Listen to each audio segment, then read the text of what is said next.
Cascade Mountains.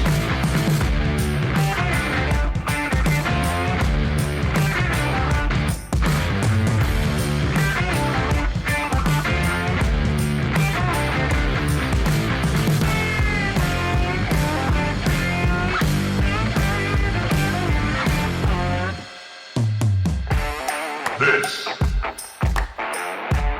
is S4!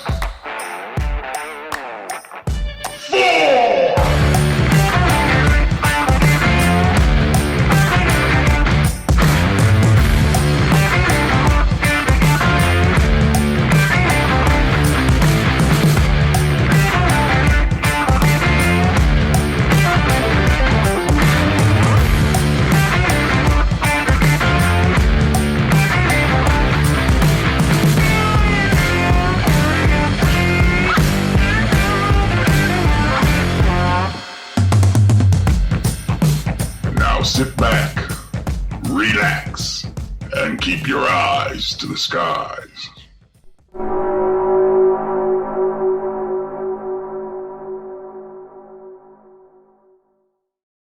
Greetings, folks, and welcome to S4, where we talk about the serious issues involving paranormal and current events, coming to you live from the S4 headquarters in the heart of the Cascade Mountains in the studio in Cape Horn, Washington, which is actually concrete, but hey, we like saying Cape Horn. What's up? Who is that? So tonight, it's April 25th, I think. Hold on. Yep, it's April 25th. Had to double check my calendar. So, you awaken to scratches and an unfamiliar odor in your room. Your kids and pets won't go into a specific room of the house, and the kids describe a monster. That happens all the time, doesn't it? In England, it's the 26th, just so you know. Okay. Happy 26th, England and Australia. So, you hear knocking on walls and lights flicker. What do you do? Is this something to worry about? And who do you call? Of course, paranormal. But, yeah. So, what about Bigfoot and UFOs? Are there any emergency situations in those areas? Tonight, that's what we're going to discuss. So, have you ever had anything creepy happen, Arnold? So, at what point in time did you start getting worried? Or did you?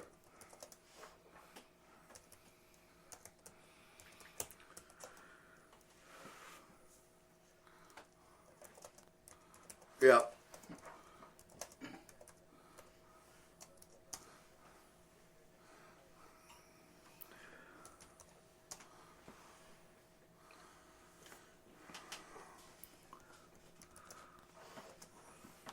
So what happened?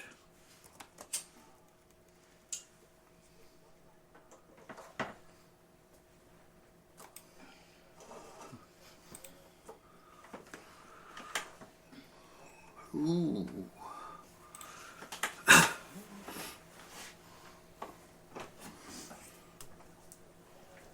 Mm-hmm. Oh, hold on. Hold on. What's up? There's something wrong here. Sorry, Tim. And Eric. What's going on? I know what's wrong. What? My computer updated. Stupid computer. Are you serious? God damn you, Bill Gates. There we go. Arnold, say something. Huh? Hey, I'm here. There we go. Hey! Now everybody can hear you. Not just us. Oh, jeez. Oh, hell. Were we muted?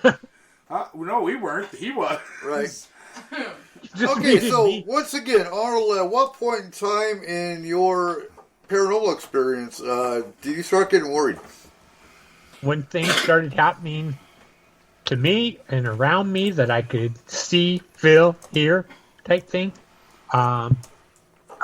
Before that, I was like, okay, it's not bugging me, no big deal. And then all of a sudden, things started happening to me, around me, so I could hear it, see it, whatever. And that's when I started getting worried.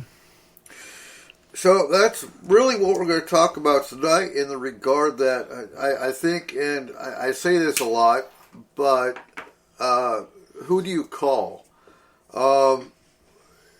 For listeners that may or may not have experienced anything, anytime you find a paranormal team that's in your area, you want to ask them Are you a clearing team? Are you an emergency response team? Or are you only here for evidence? Because they all have their own purpose. I'm not saying any of them are right or wrong, but some teams are only there to get that cool picture in that EVP. Or are you Zach Baggins? He gets a league of his own. I don't care. Okay, I'm on board with that. Yeah. Why are you in the paranormal? Are you in the paranormal so you can have your own TV show? Yes? Okay, then let's go to the next number. Because you're not going to come to my house. Well, you wouldn't come to my house anyway. Yeah. No. We handle our own stuff. So again, you've got the Jim, Bob, and Sam that they want to have their little ghost busting crew and go out and get a really cool picture in EVP, and there's nothing wrong with that as long as you know what you're doing a little bit. Know that there's dangers out there with doing that, and we covered that 2 weeks ago with the dangers of the paranormal. That show is more geared for the paranormal investigator. Tonight is actually more geared for the client. At what point in time do you hear those knocks on the wall and maybe wake up with a scratch, have kids talking about things that you can't see, and what's going on with our electronics? I don't know. I don't know what that sound is. I don't know, but I can hear it. It's some kind of feedback. It's the troll and the electronics. Damn trolls. I thought those were gremlins. Well, no, they affect airplanes. Trolls affect electronics. Huh. Is it showing up on the feed? I don't know. Yep. It's an audible. Well. Yeah, because every so often I can really hear it.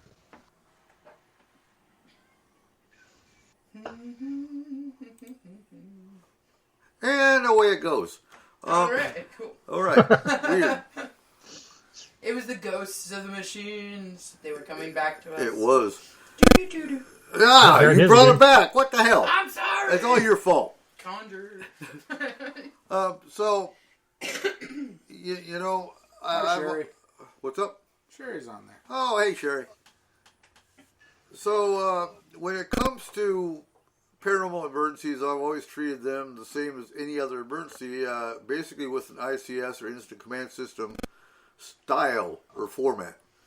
And I guess it's basically the military that taught me to handle things that way. So when FMP was formed, that was all we looked at was emergencies of the paranormal. And I actually created a presentation for first responders. Because when we hear of emergencies, we think of the fire department, the police department. How many 911 calls have you ever heard where people are talking about seeing spirits? Did you in the parks department ever hear of anyone talking about paranormal occurrences in the parks? Yes. Did you? Yes. Oh, pray tell. I want to hear about that one. I was one of my first parks I worked at. We took over a complex from Department of Transportation, and yeah, there were numerous things happen in this building, and I was there to see part of it or visualize it and stuff like that. So, Did you ever try to clear it, or did you just leave it be, or did you sage? wait, they I'm not for sure because it was other people, up above me that were taking care of it, but I don't know whatever they did. I think they pretty much left it. I mean, there was, if I can give you one experience, we'd had a meeting earlier in the day up there in the foyer part, and at the end of the day, the area manager looked at me and says, "Hey, when you go back home up there, if you could swing by and make sure the doors are locked and the heat's turned off, the lights are off." And I said, "Oh, okay. Just make sure we did that when we left. I'm like, all right. So I went and got my family, and they took their personal truck over, shined the lights up at the door, and I'm like, oh, that's kind of odd. The lights are on upstairs. We'd never gone upstairs that day. And as I opened the first door to go into the foyer, I could feel the heat coming out of the building. Huh. And when I walked over to the thermostat, it was reading up in like 94, 95 degrees. That was a cold ghost. And I mean, almost every light in the complex was on. I had to go around and turn them off and stuff. But yeah, there was times when other things would happen to people that worked there. So they tried to do some research and find out why and what it might be, but I don't think they fully found out all the details. So there's two types I'm going to talk about. Because your normal ghost, your normal spirit, you pay attention to your senses. Mm-hmm. So with sight, you might see a shadow, you might see an apparition, you might see something move in the corner of your eye, you might see sparkles. So each of these things can be something different. So apparition is obviously generally going to be your spirit. Your shadow can be one of many things. It can be what people call a shadow person or a shadow entity. There's an alien race that can appear as a shadow. A shadow can be, if you're a pagan, or if you piss off a pagan, a shadow can be a spy. And there's different ways, and we're not going to really go into how to remove them because that was kind of part of 2 weeks ago. But at what point in time is it an emergency or are you being threatened is really what you need to pay attention to. So when it comes to the sparkles, you see something moving in the corner of your eye, that can be a spirit. It can also be a fairy or part of the Fae realm. That's usually how you see the Fae, is through the movement of the corner of your eye, or sometimes with sparkles. Also with sparkles is another sign of alien abduction. So all of these things we're talking about tonight, they really coordinate, they really correlate together. Hey Barry, I see Barry's in the chat room. So when you're talking about hearing, and we'll just go in order here. With hearing, you can hear whispers, faint voices. With the alien side, oftentimes you hear vibration or humming. And of course, with Bigfoot, you hear the howls, you hear the tree knocks, you still ain't pinpointed it. You hear the yelps. You also hear the other animals around him. Or the lack of hearing. Yep. Yeah. Or if everything goes completely quiet, that's another indicator. When you talk about smell, so oftentimes people always talk about the smell of sulfur with something negative. Or like a rotten flesh smell. Or the rotten flesh, the wet dog, that's oftentimes Bigfoot. I don't know of anything with alien, do you? No. Aliens don't smell. They don't smell? Nope. Also with smell, if you have... It does depend on the race. Like, there's been a lot of people that have said that there is a smell associated with the lizard variety of aliens. They said that there is like a dread feeling, and then you get like a smell of almost sulfur-like. Right. We'll get to the feeling side here in a minute. They said, huh? Oh. I wonder what that galactic senate smells like once you all get in there. So the other thing with smell, we've had clients where they talk about, they smell the perfume of lavender, or they smell cigarettes or cigars or even a pipe when they don't smoke. But they had a grandfather that smoked, or they had an aunt that smoked. their grandmother wore lilac. Yeah, These are things you look at. That building I was talking about that I had issues with, we had an employee work on the second floor one day cleaning rooms, and she went in and got stuff out of one room she was cleaning, came out and the door slammed behind her, and as she was walking down the hall, she got this old-timey perfume that went by. And yeah, that's when she really picked up that, hey, there is someone in there, there is someone moving around and doing things. Right. So then we have touch. There's not a whole lot with touch. So you touch something, it's colder than the rest of the house. You'll notice a temperature change more with feeling. And so when you have, you walk into a warm room and there's a cold blast. Well, it could be a furnace, it could be a window open. Obviously, you look for the mundane first, but oftentimes with the presence of spirits or malevolent entities, you'll have a temperature drop. And then, of course, we have the emotional side, the feeling of dread, the feeling of sheer terror. And not always. Sometimes not it's always. A feeling of happiness or Yeah. a feeling of joy. Those type of feelings. And those come oftentimes from like deceased loved ones that visit. Somebody that's visiting, not somebody that's necessarily malevolent. Right. Absolutely. I have heard of a couple of cases, though, where there was hidden malevolence in a feeling of happiness. Mm-hmm. Because that certain types will be like tricksters, kind of, and they can do that as well. All right, so getting back to sight, like I said, you watch for shadows. These are signs of spirits, malevolent entities. And what you want to watch for is if it's a dark part of the room, but you can still see a shadow. And it's moving on its own.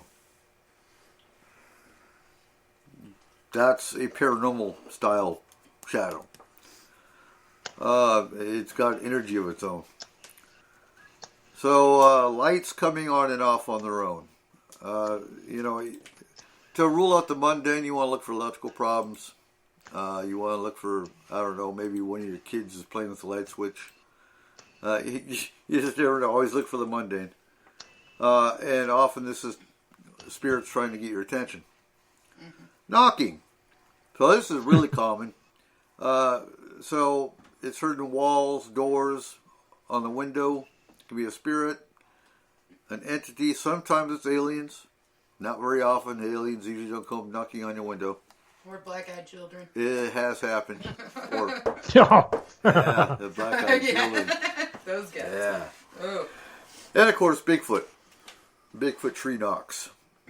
Oh, okay. I was gonna say like Bigfoot just comes and chills Knocking on your window. Dum, dum, dum. Yeah, okay. That's okay, it. You ain't gonna have a window. Right? No. Footsteps. That's another thing. So especially if you have like you're in a 2-story home, and you hear your footsteps upstairs. It's common with spirits. Heard going up and downstairs in upstairs rooms. You have doors and cabinets opening and closing on their own. Common again with spirits coming and going. Oftentimes where spirits aren't aware they have died and they're actually opening their own cupboards. I mean, hey, what the hell? The cookies used to be up here. now you dumbass talking monkeys put flour up here. What? Yeah. So do you think if like a guy owned a farm and he was like a big meat eater and everything like that, and then like a vegan family moved in, that he would be a lot more pissed off? Oh, I'm sure he'd be pissed off. What were you saying, Arnold? So when you're saying walking up stairs and everything, like the one we had at our one house, you could hear him, the person where it was, walk upstairs, but you couldn't tell. It's like they just stopped at the top. You couldn't tell if they went left or right. And then later, think about it, and that's where your historical research comes from. Maybe there wasn't. Maybe there's another room. Where the renovations done, like in the 1900s or at some point in time, where there is a room taken out or a room added. And so, they disappear, but they actually disappear into a room that used to be there. Or maybe that's the area he hung himself off of, so you wouldn't hear anything else after that. That's always, and again, that's where your research would come from. No, that was one thing always caught me kind of weird. It was like when I started really feeling, it's like, okay, we hear the person go upstairs, but we don't hear him turn left or right. Right. So with opening doors, during an abduction, aliens have been known to open doors or pass right through them. So as you're going to see tonight, there's a lot of similarity between all three areas that we talk about, whether it's cryptid, alien abduction, and UFO, or haunting, or Fae. There's a lot of Fae stuff. I don't add them because I usually think of Fae as haunting anyway, generally speaking. Although a lot of Fae have been mistaken for alien, or vice versa, throughout cultures. So orbs are a big thing. Over the years of doing cases, everyone's got their favorite orb picture, and they're, for the most part, easy to pick apart if they're mundane. So with orbs, you look for, dust is easy to pick out with orbs. Bugs. So they will move on their own, but they're easy to tell if they're a bug or not. Your true orbs have a unique color. A lot of them are blue, a lot of them are red, a lot of them are green. Some of them are just a real bright white. There's also the dark orbs that are almost a shadow but in orb form. Mm-hmm. Yeah. So with orbs, and then of course you have there's a spaceship that looks like an orb as well, that one of the races flies around, and they're transparent. So oftentimes you'll pick up orbs on camera, but you won't see them with your naked eye. Mm-hmm. Let's see here. And Fae are also common. Orbies. Fae often appear commonly as orbs. Electrical disturbances. So the toaster, other appliances, they come on their own. They don't work at all. Check the outlet, obviously, or plug the appliance into another outlet.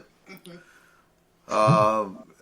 Oftentimes you have, when people walk by streetlights, the streetlights go off as they walk by each one.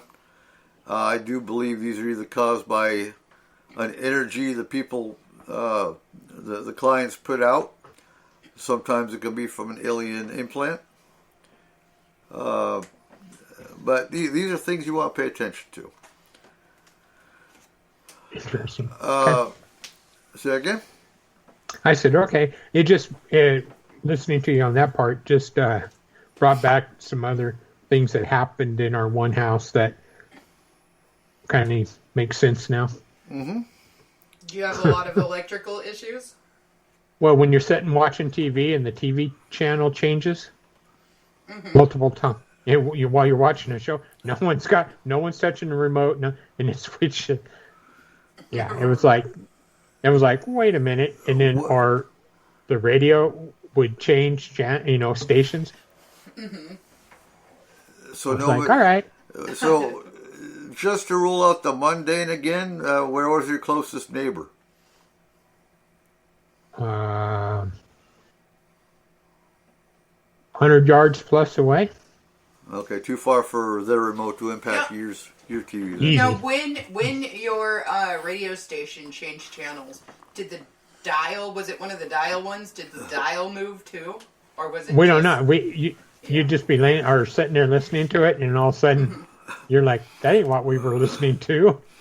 Type thing, and you go up and look, and it's like, no, we had back on this station. So I never saw the dial change, but it would happen. the TV, it'd be the TV. We'd be sitting there watching something, or Daniel would be, and all of a sudden he'd go, "Hey, the TV just changed," and I'm like, "Okay," but yeah, it was just odd. Things would happen like that, and not random, but ever so often. Mm-hmm. Yeah. Now, And it all happened in the same house. when the TV changed, okay, Yeah. were you watching like the same episode of something or the same series or something like that? Do you think it was something that he like hated and was like, "Oh heck no, not this again"? Probably. Very probably. Yeah, we've already seen this 5 times. Yeah. Right? All of a Yeah, sudden no. it changes to Jeopardy instead. Yeah. Exactly. This is pretty much what it would do. We'd be watching a series on something, or Daniel would be watching a nature thing or something like that, and boom, it'd go off to something like news or something that we don't watch that much of. But that spirit did. That spirit wanted to watch Jeopardy. And so he's Exactly. like, "Oh heck no. Heck no, I ain't watching nature anymore." But again, this all is in the same house. Alright. And so getting to the security systems, I ever since the advent in the last few years of the doorbell security. Oh, the ring bell? The ring bell, yeah. Uh-huh. The ring bell's caught. I mean, I've seen a lot of ring bell footage of, check this out. And you'll see an apparition, or you'll see the orbs, or in some cases, a strange creature actually walking by it. That weird Dobby one? Yeah, the weird Dobby one. I don't know if that was a ring bell or not, but that weird Dobby one was hard. That's hard to fake. I don't know, man. That did the chicken dance. That was not... But it was a Dobby. What do you think, Cole? You saw the Dobby footage.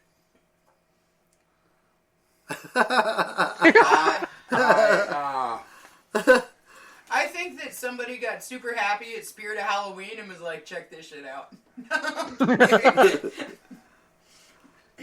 I think somebody has too much fucking money and too much time on their goddamn hands because of COVID. And they need to get a job. Goddamn. How many clicks did they get? That is a job. Like 1 million? It is not a job. Unless you're getting paid for that crap and getting paid damn decent, it's not a job. It was probably on your favorite top 10 guy. Oh no. Freaking hate that guy. So the other thing you want to look at in your home is, do you find yourself, so kids aside, if your kids are playing Fortnite, you're going through batteries, obviously. But, do you find yourself changing batteries all the time? Do you put brand new batteries in a flashlight or other device, and just like that, they're drained? Yep. These are things you look at that could be a paranormal occurrence. The feeling of being watched or touched. The hair on the back of your neck stands up. The hair on your arm stands up. You just have this impending feeling of there's something following you or watching you, especially if you're in the woods. And we'll get to that later. We'll talk about the woods in the second hour. So movement in the woods, lights in the sky, sparkles in the corner of your eye where you hit on. Pay attention to your kids and pay attention to your pets. Because cats and dogs can generally see in the fourth dimension.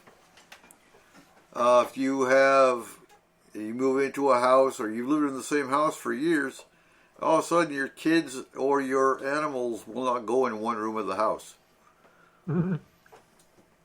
What? How do we know that? Who asked the fucking dog that they could see into the fourth dimension? What if they're just fucking stupid? I'm sorry, but I have to ask.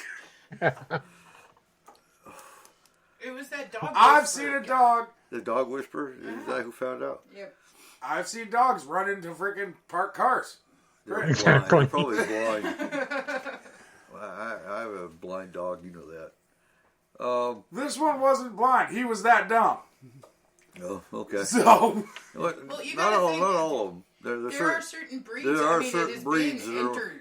yeah. Freaking- Like I gotta say, Chow Chows are phenomenal. Yeah. German Shepherds, some of your mainstream breeds. But there's a lot of them to keep the purity lines and to keep them like that. They have been so interbred. Right. That, honestly, they are not very smart animals anymore. Not interbred, inbred. Inbred. Whatever. Like the queen. Oh, sorry. And yappers. I gotta say, yappers, I just remember the case where Tony was on, where he was astral and the client's going, my dog's following something down the hallway, and I'm talking to Tony at the same time. Tony's going, yeah, just let the client know her dog's following me down the hall. I'm in her hallway astral. And, well, yeah, the dog could sense him or see him astrally. So, yes, we've kind of proven they can see outside of the normal range. Maybe out of the normal range, but who decided that was the fourth dimension? What if it's the eighth? I don't know. Exactly. I really don't. I just know they can see spirits. I'm just here to cause That's shit. all we need to know. They see spirits. So, again, okay, so going over my notes here, yeah, smelling, we already hit the smelling, the strange perfume, the smell of sulfur, garbage, or even death. So I lived in an apartment in Dettelbach, Germany. And perfect example, we had pictures that would tip on their own. The door would open to the hallway going outside, and it'd be a nice warm day, and just a breeze from nowhere would come down my hall, and it smelled like pure garbage. And that's the same apartment that we wound up moving out of really quick because a knife flew across my kitchen. So yeah. That one was, and that was actually before I was doing clearing and whatnot. That was in 2002. I was into the paranormal, but just not on an investigative aspect of it. Let's see. So hearing. Oh yeah, giggling. So giggling's another one. And again, the same apartment. We go in this German cellar, and we could hear a bunch of kids giggling down there. Oh, that's creepy. It was. There is nothing creepier than a little kid giggle when there's no little kids around. Nope. Okay, I'm sorry, but and that was so. This is a 100-year-old town, if not older. right. And there are hooks in the ceiling of this cellar, and come to find out through another spirit that I actually talked to, the original owner of the building, it was a butcher house, and he actually butchered kids. Oh, well. Ain't that wonderful? Yeah. That's gross. Okay. So it made so much more sense seeing hooks coming out of the ceiling. I mean, okay, butcher house aside, but yeah. So again, UFOs, you may hear a vibrating or humming sound. Some alien races making clicking noise. Growls are also common with malevolent entities, as well as some animal spirits if a pet passed. So occult symbology, this can be tricky. What you want to look at if you move into a new house. This takes a lot of study, so I'm not going to go into a whole lot of this. If you see if you see a picture that doesn't look right in your house, take a picture of it and send it to me. I'm curious and I can figure out what it is for you. Mm-hmm. So, items moving on their own. This is known as poltergeist activity. Mm-hmm. So, the first thing we always ask when we were doing cases was, do you have a prepubescent child in your home? Now, it doesn't have to be a prepubescent child. It can be a grown-up with excess energy. And if they're not grounding their energy, that energy can come out through what we call poltergeist activity. An orange rolls across the table. Doors fly open on their own. Cups come out of the cupboards.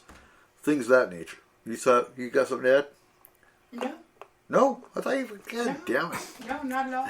Except for the fact that, okay, so this isn't always going to be poltergeist activity. Okay, if something flies out of your closet and like sits itself on the table nicely. That's most likely some kind of a spirit, some kind of something happening there. Okay.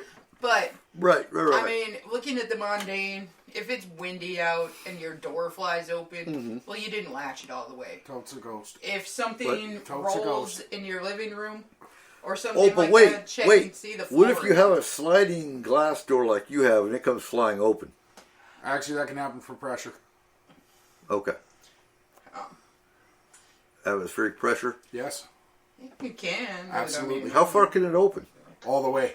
Seriously? Yes. Okay, I didn't know that. Also, if your house tilts, Huh? if your house doesn't have a good foundation, Right.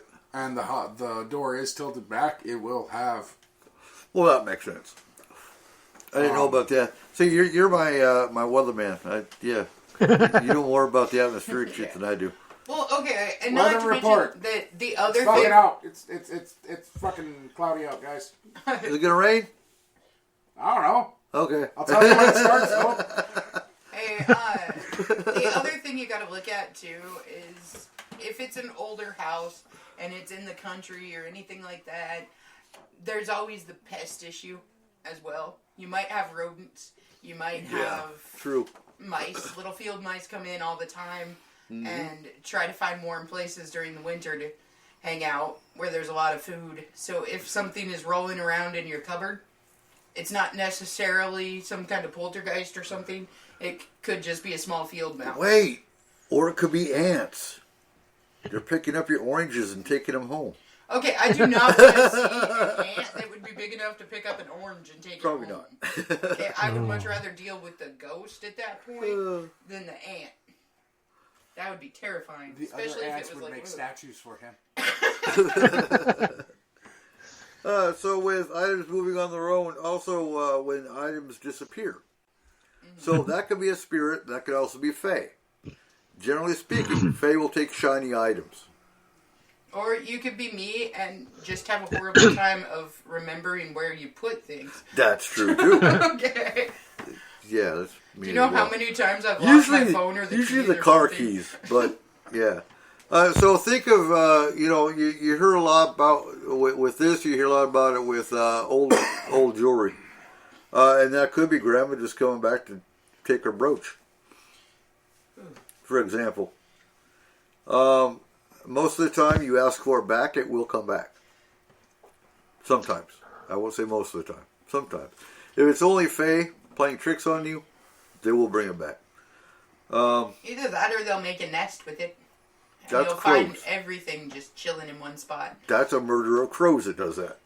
It's an wanted to unkindness say of it. ravens. Unkindness of ravens? Yeah, I didn't know that. We actually, yeah. We were curious what ravens were, and it's an unkindness of ravens. I like ravens, though. They're not unkind. They still are. No, they're If not. there's more than one of them, they are. Ha ha ha. No. Your vehicle's paint job thinks they're unkind. All right, personality change. So, with with all of these, we always encourage either a medical exam, psychiatric exam, depending on what the case is. But if you're cleared of psychiatric issues and you have a personality change, that can be, everyone jumps on possession, but an attachment can cause the same thing. I can't tell you how many times we've had, clients contact us about their husband, their kids, whatever, are possessed. Well, kids are possessed all the time. But, but if you have an attachment, you usually have pain on the lower side, lower part of your back of your neck, along with personality change. With personality change, I would also put intelligence change. Okay. If somebody's IQ seems to spike 100 points overnight, and all of a sudden they can do things that they've never been able to do before, then you have a possible ET connection there. Hi. Oh. All right, so this is oftentimes caused by a malevolent entity, drugs, or psychiatric condition. So again, hot cold spots. So this is important, and again, I designed this particular presentation for first responders. So the hot and cold spots, I always encourage your law enforcement, your fire departments, and this is where your fire marshal will come in as far as the investigation side, looking for certain areas that are either hot or cold that aren't caused by a mundane, they're not caused by a propulsion or an accelerant. They're caused by, I don't know, maybe a spirit that was playing with matches. You just never know. So you can tell the hot and cold spots with a digital thermometer. And again, with the fire side of it, smoke but no flame. Unexplained fire, no rational explanation. Unusual scratches.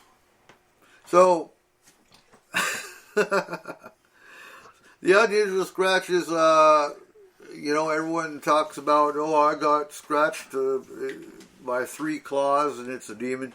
No. Do you have a cat? Do you have a dog? Wait, does your significant other have long fingernails? Do you live Toenails? by a cave? Raked. Right? Yeah. Could be a rake. So, pay attention to the scratches. It could be, the way you were sleeping, you hit the bed frame. Yeah. There you go. You gotta also look around you because, honestly, if you're a sleepwalker or if you're somebody that Right. moves a lot in your sleep, then you could be scratching yourself on an end table or anything like that, too. Yeah. The ones you want to really pay attention to are the scratches, and you see them occasionally, very rarely, but the scratches that appear in front of witnesses. Yeah. That's obviously, what you want to... that's what you strive for when you're looking for evidence. And that's common with malevolent entities. Fairies. Let's talk about Fae for a second, because Fae are big on pinching. We've had clients in the past where they got multiple little tiny pinch marks on their legs. And that was Fae. Fae hate cats. So we actually have another case where you actually saw the cat being lifted up by nothing. There was nothing there. And with that particular case, it turns out they actually did remodeling. They actually did landscaping that wasn't really welcome by the Fae. So it just all you have to do is leave an offering to the Fae and tell them what you're doing. That's it. Real simple, real easy to appease. With abduction. So with abduction, when you're looking at the physical marks, you'll often at times have scoop marks. So it kind of looks like you took a little tiny spoon and actually scooped out, and it's usually on the hands and the legs, or not the hands and the legs and the arms. There we go. It looks like you took just a scoop of skin out, and it's called a scoop mark. Now, what they're doing is, in theory, looking at the DNA, looking at the pigment, things of that nature. Also, you have bruising, you have scratches, and that's common with abduction as well as spirits. Let's see here. So with going to straight, at what point in time with all of this do you consider it an emergency?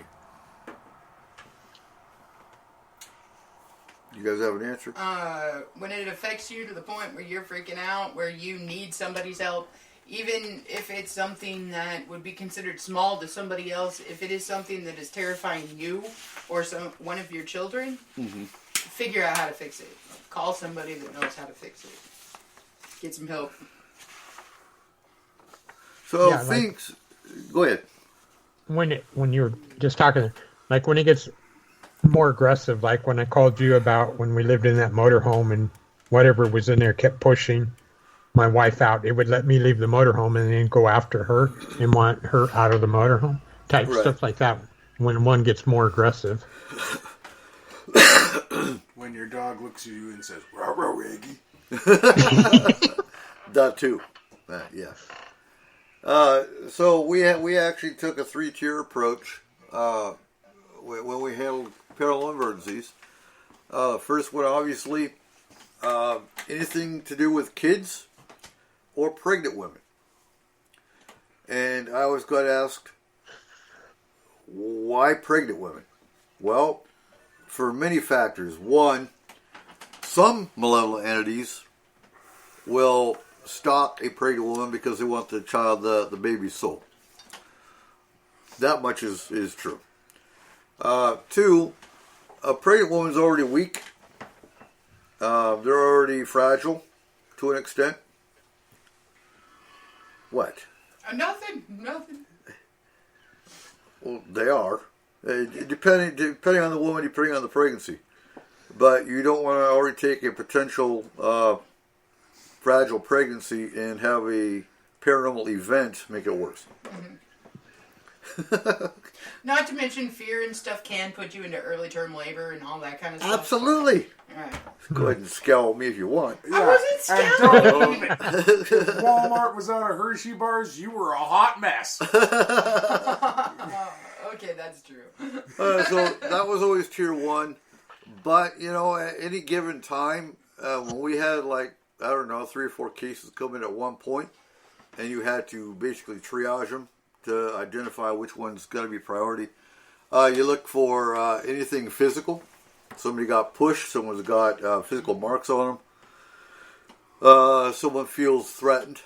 So the psychological terror goes along with the physical terror. And of course, like you said, children and pregnant women were Right. always number one priority. They were always number one priority. Yeah. Kids are more vulnerable. Kids are Easily manipulated. easily manipulated, but easy to take over. I mean, honestly. And they're more open. They can see what's going on before you can. And they Unless don't you're understand dangers in the same way that an adult. Right.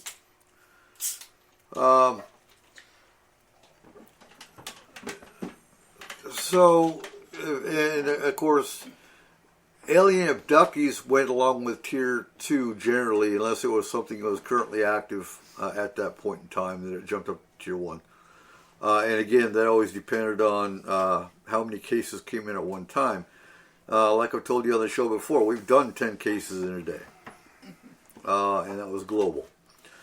So when it comes to paranormal emergencies, triage, which is French for sorting, it's what we did in the military with medical.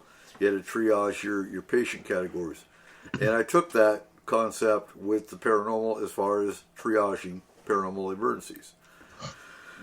So when you've got like 5, 6 cases coming in at one point, you triage them based on the 3-tier approach. And obviously, if you just feel like, there's something going on in your home, you've got some knocking going on, you've got a couple doors that are opening on their own, we'll get to it. But obviously, these other ones are taking a priority. So when it comes to psychological terror, we've handled cases where these folks aren't even living in their house. They're staying in a hotel. Because whatever's going on in their house is so bad, they felt threatened. So, honestly, that would jump to a tier 1. Mm-hmm. Well, and it also, if there is no clear criteria, like if all of them are basically the same, but you get a really bad feeling about one of them, always trust your gut. Yeah, Go absolutely. with that one first. But I don't take... You watch Paranormal TV. I got asked today if I've ever heard of a valid case where paranormal activity was brought on by watching paranormal TV shows. And so it's possible because it's opening up a channel. It depends on what's going on in your home. It depends on what's in your home. But I've never actually heard of a case happening like that.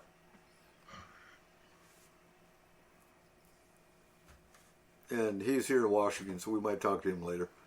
See what's actually going on. Because he said his wife, after they watched a paranormal TV show, things started happening. So, again, it doesn't mean it doesn't happen. I've just never heard of that being I can't think of being the cause of it. But again, it's just like all these people that want to talk shit about a Ouija board when they're playing with an SP7. It's opening the same channel. Watching paranormal TV shows, depending on how they're investigating on that TV show, could be opening up the same channel. So it's possible. So let's talk about kids. So this is mostly for our parents. This is what you need to pay attention to with kids. One is straight communication. Keep communication open with your kids at all times. Pay attention to the details children say. Pay attention to art and drawings, imaginary friends, waking up with marks. So again, not every mark or bruise means paranormal. Kids are accident prone. They fall down on the trampoline and get a skin knee. Or they just trip over their own feet. Absolutely. My kids fall all over themselves. So does my dog. What are you talking about? Nosebleeds when sleeping and dreams. So along with nosebleeds while they're sleeping, again, check and make sure your kids aren't anemic.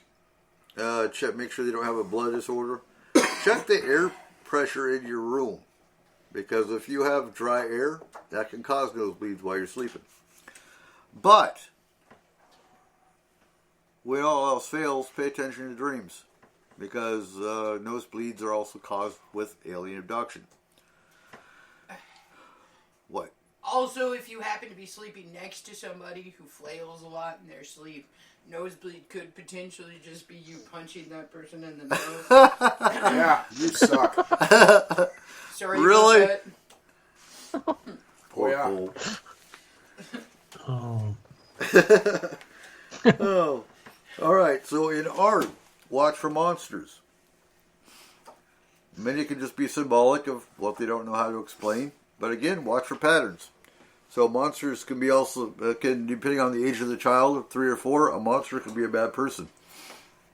Also, watch for colors. If a kid normally draws in really bright, elaborate colors, Now it's and dark. then they switch to black, or they always make the people's eyes the right color, and all of a sudden they make everything red eyes Yep. or black eyes. That's on the list. Well, they could have just started watching anime too, though. Yeah, that's That's true too.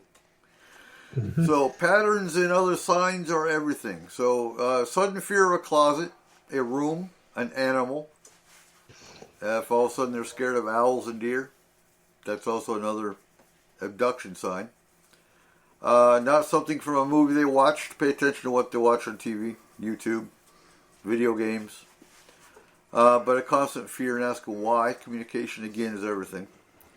So voices. Do they tell you they hear something or somebody talking that you can't see? I've heard of cases where a kid walked up to a photo album and actually pointed to Aunt Gertrude and said, "This is Aunt Gertrude." Well, Aunt Gertrude died like 10 years before this kid was born. And they've never talked about this photo album. So, or Aunt Gertrude. So, pay attention. Then there's the subtle things. Do your kids know a relative's name in a picture without you telling them? Hey, I jumped the gun. Sorry. Now, they talked about a place or an event without having ever been there before. These are things you want to document. So in art, you need to pay attention to drawing or even imaginary friends who have red eyes. Not always a bad thing, but something to document. If they used to draw things normally and now all of a sudden everything's got red eyes, yeah, pay attention. Again, in poltergeist cases, pay attention to whether there are teens or preteens in the home, as hormonal energy can cause poltergeist activity, but that goes with adults as well. Talking about lights in the sky should be a concern as well. If they talk about a UFO or lights in the sky, and then they talk about owls and deer or any kind of animal with big eyes, these are signs of alien abduction. So in conclusion, keeping that open door of communication with your children and letting them know they can talk to you about anything and taking what they say serious. That's the main thing. Take what they say serious. So with that, it's time for our first break. And we'll be right back. We're here is never return. You are listening to S4 on Spreaker.com.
Welcome back to S4 with your host, Eric Cooper.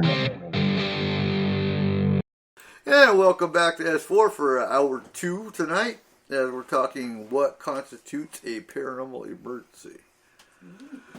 So, who's heard of the succubus and the incubus? Yeah. No. What? You've Seriously? never heard of an incubus? No. Really good band. Alright. Yeah, they are, actually. Yeah. So, the succubus is female, the incubus is male. So they are known as tempter in the night.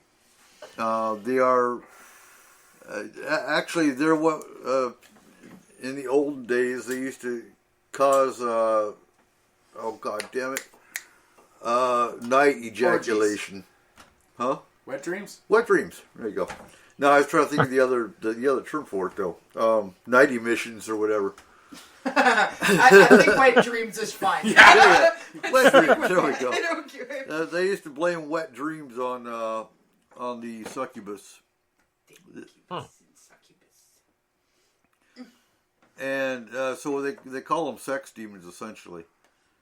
So that can be traced to medieval legends and folklore. The most famous is Lilith, who is said to be Adam's first wife. Mm-hmm. The folklore is mainly drawn from Jewish and Christian religions, but pops up in folklore on a global scale. It's said that repeated contact can lead to poor health and even death. So similar demons, because they called succubus and incubus demons. I'm not on board with that one. But similar demons could be linked to the sirens, the harpy, the undine, the mermaid, the vampire, all classed as lesser angels. It said that Pope Sylvester II was involved with a succubus named Meridiana, who assisted him to become Pope. You ever heard of that? No. You ever heard of that? Have you ever heard of Pope Sylvester II? No. Okay. Turn bad Catholic, remember? Huh? Bad Catholic. Catholics were not always celibate. Some were married to nuns. Have you heard that?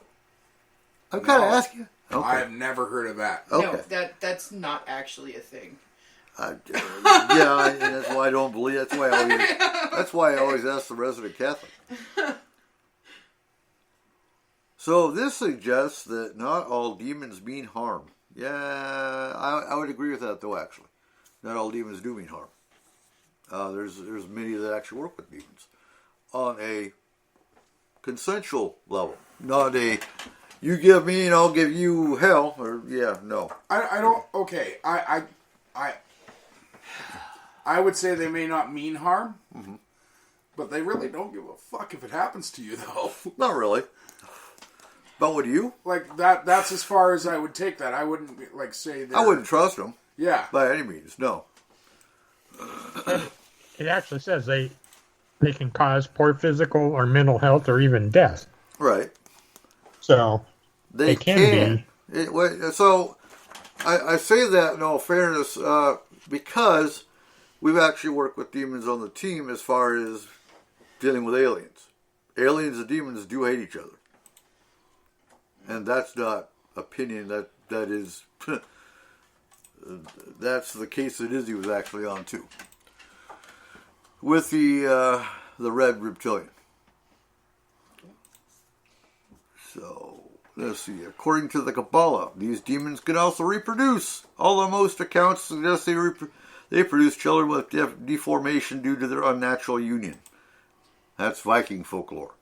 Well, that's where supposedly the giants came from, and different beasts of the olden days was the fact that a woman and either a demon or a fallen angel or whatever had intercourse, and then she became pregnant, and all of a sudden there was giants around the earth. There was the Nephilim. There's so much folklore around that. So here's what I have a hard time with. In era of an Egyptian folklore, there are slight differences with the demons being known as jinns and being invisible. I agree with that part, but succubus and incubus being jinn, no. I believe the jinn is a whole different class of their own. It is. They're their own creature. Totally agree. And they're terrifying.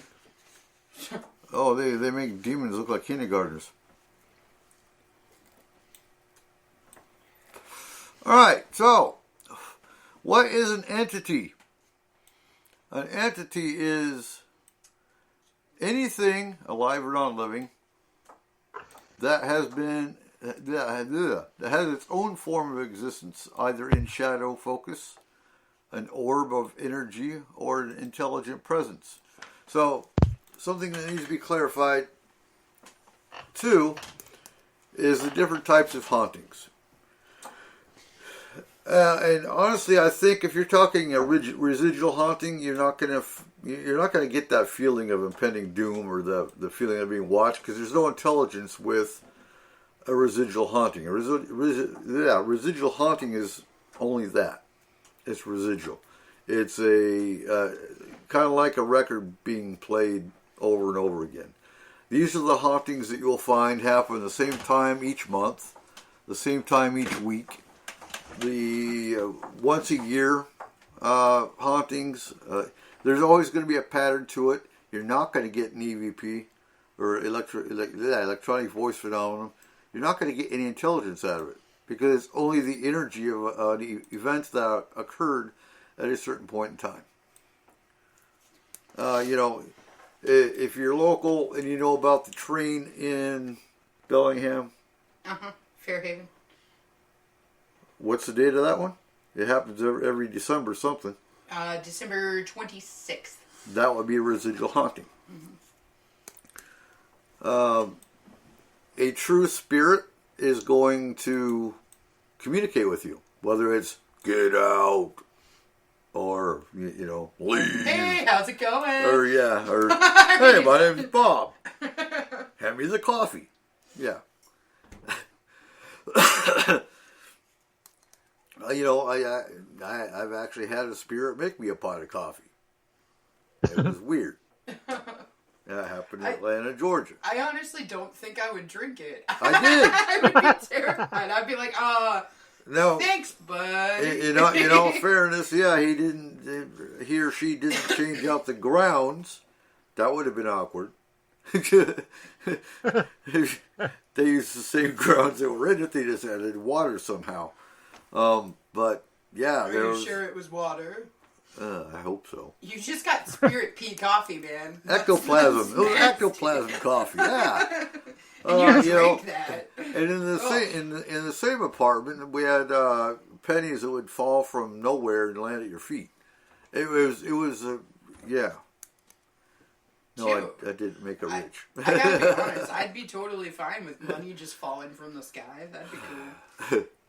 I'll be like, hey, what's up, spirit? Let's hang out. So, at no point in time was there a feeling of, oh my God, it's awful here. That was also the same apartment that had my first reptilian encounter, and that made it more awful. But, yeah. They're fine. You just gotta cook them on a spit over the fire. They taste like chicken. Right. Num nums. So, again, a spirit, an intelligent interaction with its surroundings, which can move objects or light up a flashlight, can interact with us. So, lighting up a flashlight, that's what we have proximity meters. I think proximity meters are awesome. You want to talk about a proximity meter? I don't really know anything about them, Eric. That's not a level of technology this is an antenna. And it screams at you when the spirit touches it. But you're a lot bigger fan of them than I am. You don't like that proximity meters? When you're doing an investigation with too many people... Yeah, that's true. It felt like we were all setting them off. And unless I know the exact length of area that a person could walk by and not set them off, I wouldn't be comfortable using one. Yeah. That's my biggest issue with them. All right, so something you also need to look at is animal spirit guides. So, in the tribes that you've worked with, would animal totems be the same as an animal spirit guide? Or is it something completely different? Just to be clear, I haven't worked with any tribes. Okay, you know more about tribal lore than I do. Okay. What was your question? Animal totems. So like that's not a question, that's a statement. Right. He's new to this. Are animal totems the same as spirit guides when it comes to animal spirit guides? No. Your totem is something that you live by. Your spirit guide is what guides you. Okay. Okay, so, like, if your totem were to be an owl, then you live by wisdom. Okay? Now, that could be totally different than your spirit animal, which might be, let's just say a bear. Okay? Mm-hmm. Well, he's showing you how to be strong and how to live your life a specific way, where your totem is just what you're living by. Do you know what I... Okay, that came out really wrong, but no. Cole. Wow. I'm sorry. That was the whitest comment I've ever heard. No, that's what I said. That came out wrong. I know what I meant, but it totally... Okay, wash. All right, calm down, John Smith. Jesus. Really, you went with John Smith? All right, after you, Pocahontas, you explain it. Fred, so your spirit animal would be something that describes you. Mm-hmm. It would be the animal that you best are akin to. Your totem is what you strive for. Okay. It's what you are trying to be.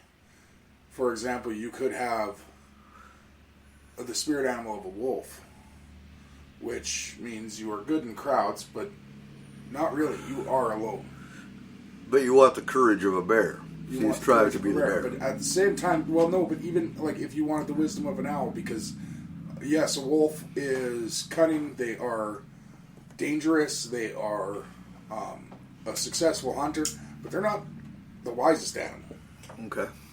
So if you're striving to be wise, for example, your plan is to become either a medicine man or a leader, your totem would be your owl.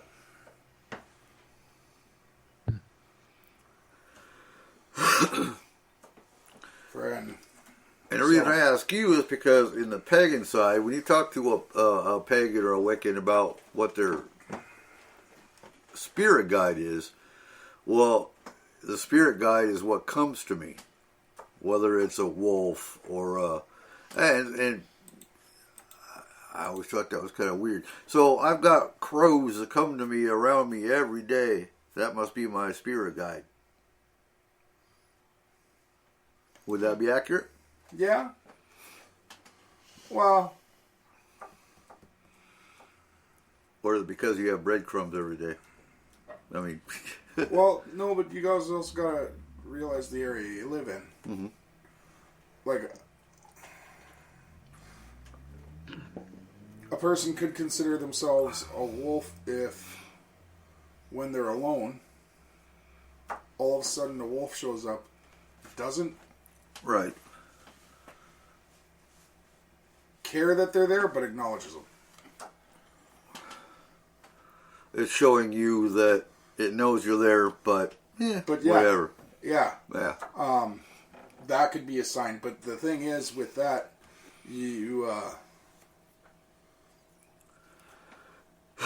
it's more your personal feelings. Okay. Has nothing to do with actually seeing something. Right. Except for on fishing quest. Most likely you will see your spirit animal then. Now, it makes me wonder, so if you have a spirit in your house... Hi, Joe. Quail are not your spirit animal. No, the fox is yours. The quail was just mad at you. It was a killer quail. A killer quail wouldn't be your spirit guide because it wanted to kill you.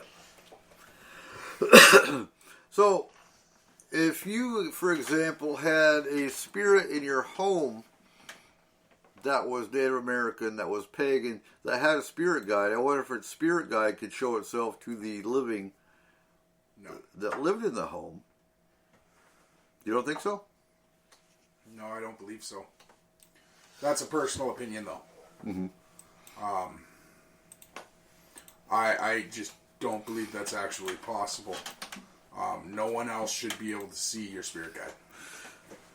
It also makes sense in the sense that once you die and you are a spirit, that your spirit guide would go away. Yeah, and it really it's one of the main things that bothers me is like when people come up to me and say, "Tell me what my spirit animal is," because they can see it. Bullshit. No, only you know can't what your see spirit shit. guide is. Yeah. No, I agree with that. Friend.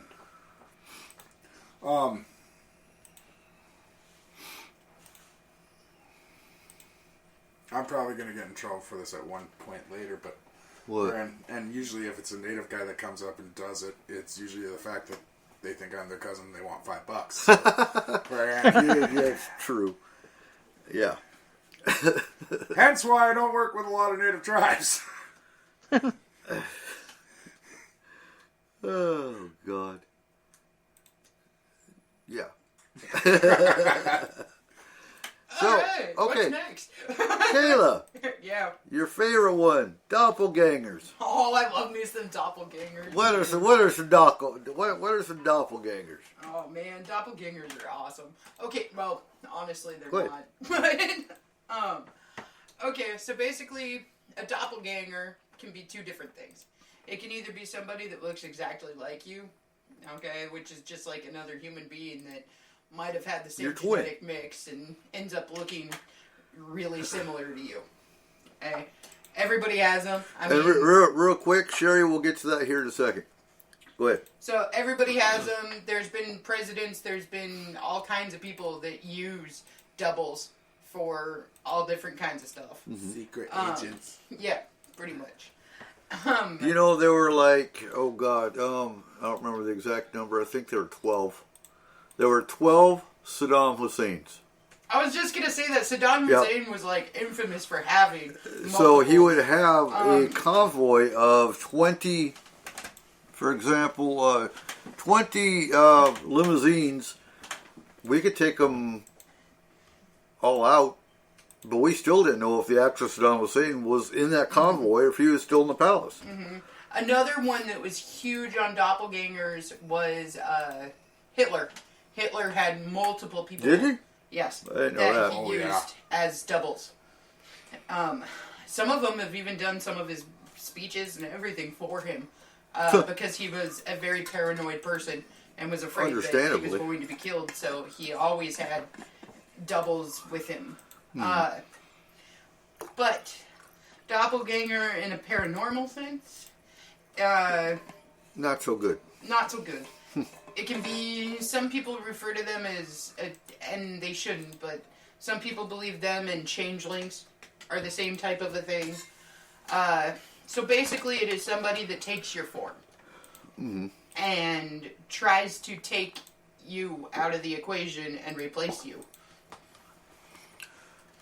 So, do you see it as a bad thing on the paranormal side? Do you think you could be harmed by your doppelganger trying to replace you? Oh, absolutely. In most cases with doppelgangers in the paranormal side, they will try to kill you and take over your life. So, I mean, there is no good doppelganger. It's not going to come And I think you said it, so it's very much like a changeling in the fairy realm. Yes, yeah. Except they could do this at any point in time, so it's not just children, it's not just babies. that type Whereas, of generally thing. speaking, changelings came out. Oftentimes, if you went to a fairy ring, which is either, it could be a ring of mushrooms, it could be a ring of darker grass, in a lawn of lighter grass. It's a natural ring. Now- Does that mean you shouldn't walk through it? Absolutely not. It's just a ring. But at certain points, it can Yeah. open up into essentially a portal into the Fae realm. Now, doppelgangers are not to be confused with, oh god. What are Twins? those? No, okay, so there is replicants, or you would call the people that can take on shape. Oh, or shapeshifters. Shape-shifting Yep. into something. Most of the time with those, they're just shape-shifting. They're trying out new forms. They're seeing what makes a person tick, that kind of thing. But doppelgangers feed off of essence. So what they are doing is they are feeding off of you and becoming you. Mm-hmm. So you will get sick. You will get older. You will feel down, and you will feel kind of like Almost. an energy vampire. Okay. So that same type of a feeling, except they're stealing everything about you. And there's including your memories and everything. There's a whole energy vamp clan in Atlanta, Georgia. I can't remember the name of the part of the town. I've been there, but I'm pretty sure they're still there. But okay, so as far as finding your spirit guide, Sherry. So generally speaking, you meditate. The way I know how to do it, in the way you meditate and you ask. Cole hit it to a T with you're sitting in a meadow, physically, and a wolf, for example, comes up and acknowledges you and hangs around or leaves. That's one sign. If you can get your hands on some peyote, you'll see something. That too.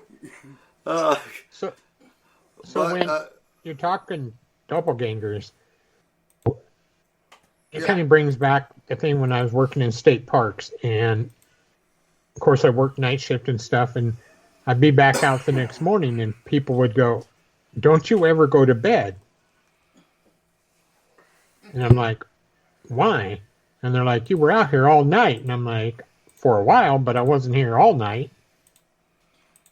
Is that something like that people are seeing? Honestly, I would expect that to be more of a shapeshifter versus a doppelganger. Yeah. You would generally know if a doppelganger was after you. Okay. They make their intentions pretty clear. No, then it wasn't. And they make them pretty clear pretty quickly. There's a lot of people that end up in psych wards in different places like this because of them. Ah, okay. Yeah. Mm-hmm. No, I just thought, I mean... they're more of a mind screw-up than just taking your form. Like, honestly, for that, I could see that being a shapeshifter that needed access to certain parts of the park. And if he was going to this area, nobody would say anything if it was a park ranger doing it. Mm-hmm. Yeah, exactly. And it was funny because Daniel and that stuff would tell people, "Hey, he's out here, he's walking around," which I would be. But then I would go home, and then the next morning I'd hear people saying I was out at certain times. I'm like, no, I was home in bed. Right. Oh, and when I was stationed in Illesheim, I had a twin somewhere. I still don't know who the hell it was. But I'd have my friends come up and, "Dude, aren't you in the field?" Obviously not. I'm right here. And everyone's got a twin. But of course, in the military, we all have short hair and glasses. If we wear glasses and whatnot, anyway, we all look the same. But so real quick, J-Ron, I love crows. Crows are probably one of the more intelligent of the bird family. Honestly, they do. They know their neighborhoods. They know their favorite people.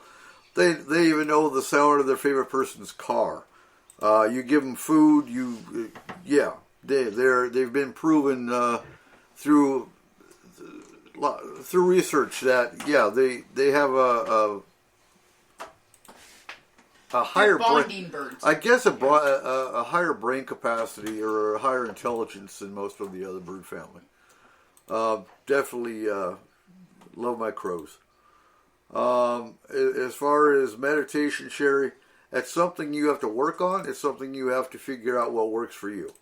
I tried meditating for years with different, I tried Enya. I tried all these different.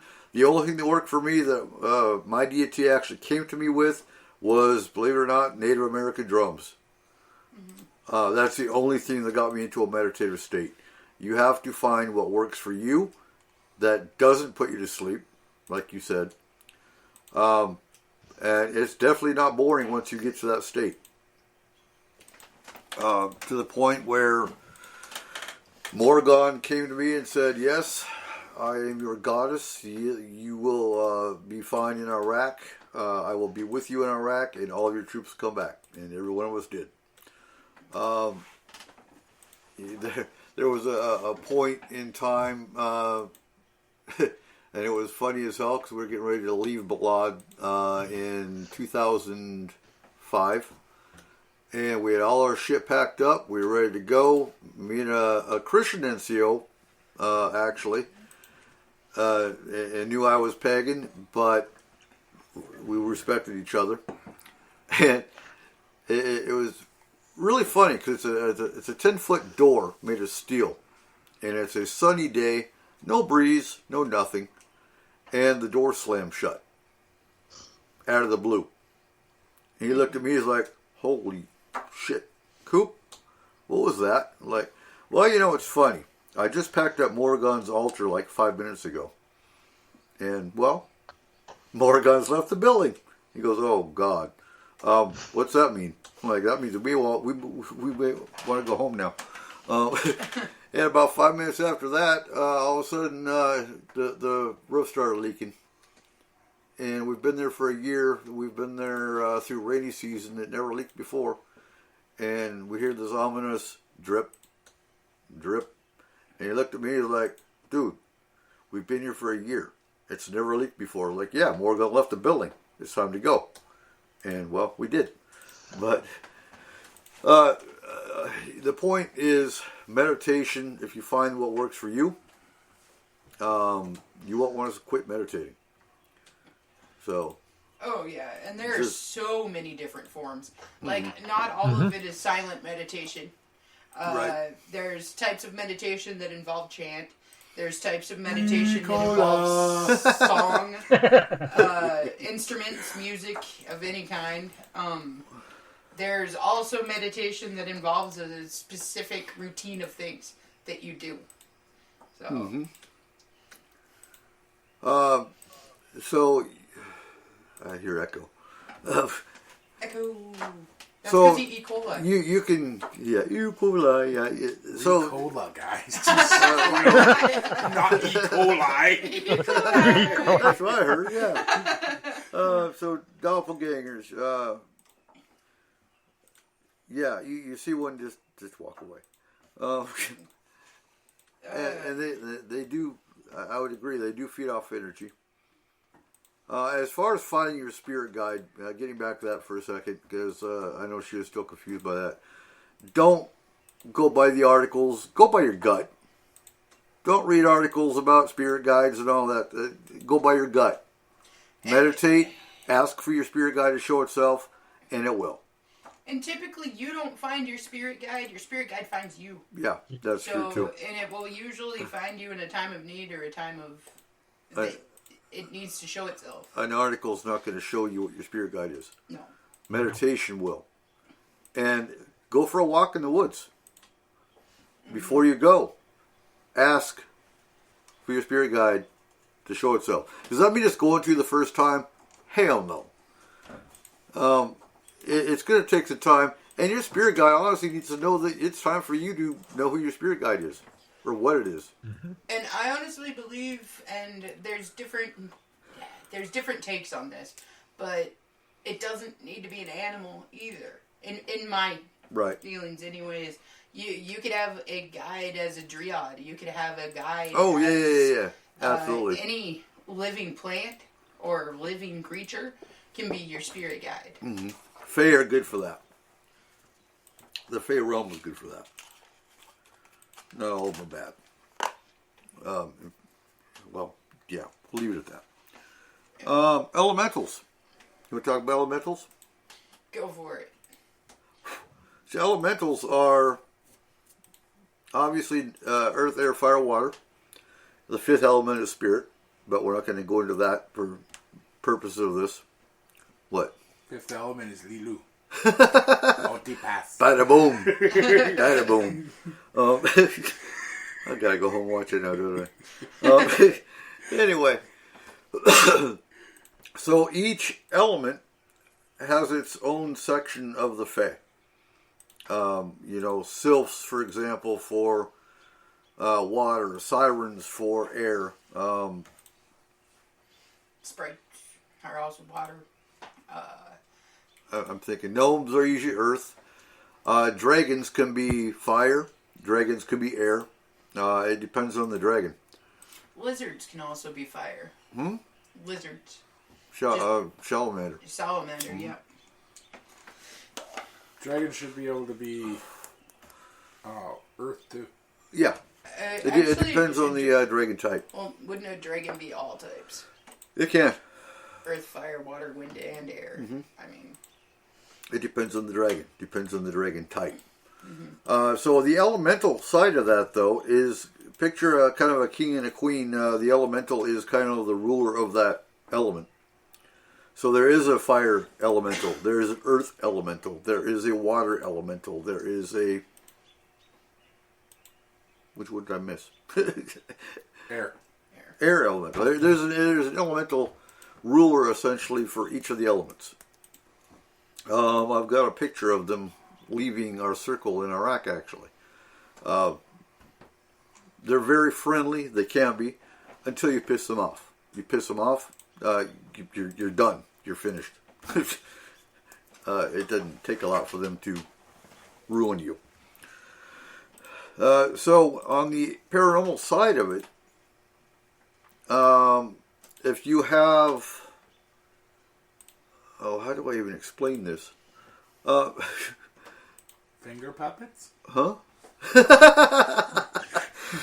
Oh, you're going to kill me. Oh. No. That's all we need to go on the Facebook platform so we can actually play with the finger puppets on the show. Yeah. Do you have finger puppets on? Not finger puppets. Oh. Is Arnold still with us? Yes. Okay. He's playing with a finger puppet. That's what he's doing. So if you have an area in your home, for example, that is more geared towards one element or the other in the paranormal activity that's going on, it could very well be an elemental that's trying to get your attention. So in pagan circles, if you have, depending on what your tradition is, you call in the element on each cardinal direction of your circle, and they are your guardians. So if you have a home on land where elementals are, no, you don't. No, you need to learn. So how here's to this question for listeners that aren't in the chat room. If you have a home on land where elementals are, you pretty much need to move, right? And if you move, do they have the ability to follow you? Elementals don't target humans. They can if you piss them off, by all means. But no. You need to figure out where the elemental's area is and either appease it or fix whatever is getting its attention. And that should solve your problem. Cooperative living. Right. But no, elementals, picture elementals as guardians. They protect whatever their element is. And honestly, they're good for you. Like, they can be. They take care of the earth. Yes. If they're, they take care of their element. Like, if you're a big gardener and you have an earth elemental, then your garden is going to grow better. Right. Absolutely. They're going to keep pollutants out of the water. Yeah. Hands down. Or in some cases, they will go after whatever's polluting the water, whether it's a corporation or whatnot, if they get enough power or energy to do it. Do they have the ability to follow you? They wouldn't need to. Again, unless you pissed them off doing whatever. Then they would. But generally speaking, no, they're not going to target a human. They've got their element to worry about. Let's see, we cover elementals. Parasitic beings. So, basically I'm going down this list of different entity types that we can discuss tonight. So, parasitic beings, there are some parasites out there that do drain energy. A lot of them are on astral. So if you're an astral traveler, for example, you can pick up these parasites, and you just have this feeling of, I like the, so when you get your shot, your COVID shot, there's this feeling of unwell. You just feel like you don't feel well. And I guess that would be the easiest way to explain if you have some kind of a parasite, paranormal parasite, the same thing. You're just tired all the time. Now, physically, you're fine. You go to the doctor and you pass, the physical, you go, all your blood work's fine. So there's no reason for you to be drained. Unless maybe you have an attachment. Maybe you have a paranormal parasite. Something of that nature. In some cases, maybe your home is on a ley line. And it's just pulling energy. There's always that possibility. Okay, we're caught up on questions. Going back to these elementals and we talked about state parks and national parks and stuff, with things that are happening in them and stuff when people go out. Could these elementals be a part of that? When you say, you talk about the missing people? Not necessarily, but different things that happen in a park, maybe where they close something down and they won't allow you to enter it anymore. But honestly, I don't see that one, because you'd have to have an open-minded park ranger. I mean, honestly, I see more elementals as more guardians of the world than anything else. They just take care of their elements. They help them grow and thrive and everything else. So they're not gonna pose a major threat to humanity. And you're not gonna see them as often, because they are the four elements that make up our world. Everyone comes up with scientific explanations for them. For example, I honestly believe Old Faithful is an elemental. Okay. But I'm just thinking of areas that need to be rehabbed in a forest area or something like that, and earth or whatever. So areas, so areas of the national forest or the state parks that need to be rejuvenated. Yeah. I don't see. I just have a hard time with the Parks Department shutting it down for that fact. The elementals themselves, yes, they will maintain it. But I have kindly seen that in areas of state parks that I've worked in. Have you? Okay. Yes. That's why I was bringing it up, because it's been interesting. They're like, let's tape this area off or close this area off to people going in. Another thing is, I know it kind of goes a different way, but when they started introducing where people could come in and metal detect in state parks, all of a sudden, a lot of areas got shut off from people being able to go in and start digging into the earth to look and stuff like that. So, is that an elemental reason, though, or is that because the Parks Department doesn't want people to disturb maybe cultural areas? Well, or were these areas of that were known for cultural activity? Well, if you go that route, where I used to work, there was floods. When I worked there, floods almost every year, big floods, major floods that wiped off. They'd have to bring truckloads and truckloads of dirt in. Mm-hmm. And so to resurface the area, to redo there. And I'm like, if something was there, from way back 2-1, it's gone downstream somewhere because of all the floods and how it dug up and eroded the area. Right. There's not going to be a whole lot there. But they still left the area closed off.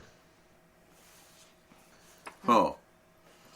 And I'm like, okay, if I've been there and I've seen this in state parks and I've seen it in some national parks that I've been through, all of a sudden it's like, okay, but this area's been either flooded or something else has happened and taken a lot of material away. And you're filling it back up. Most of the metal detectors aren't going to dig down that far. No, not usually. A couple feet maybe at the most.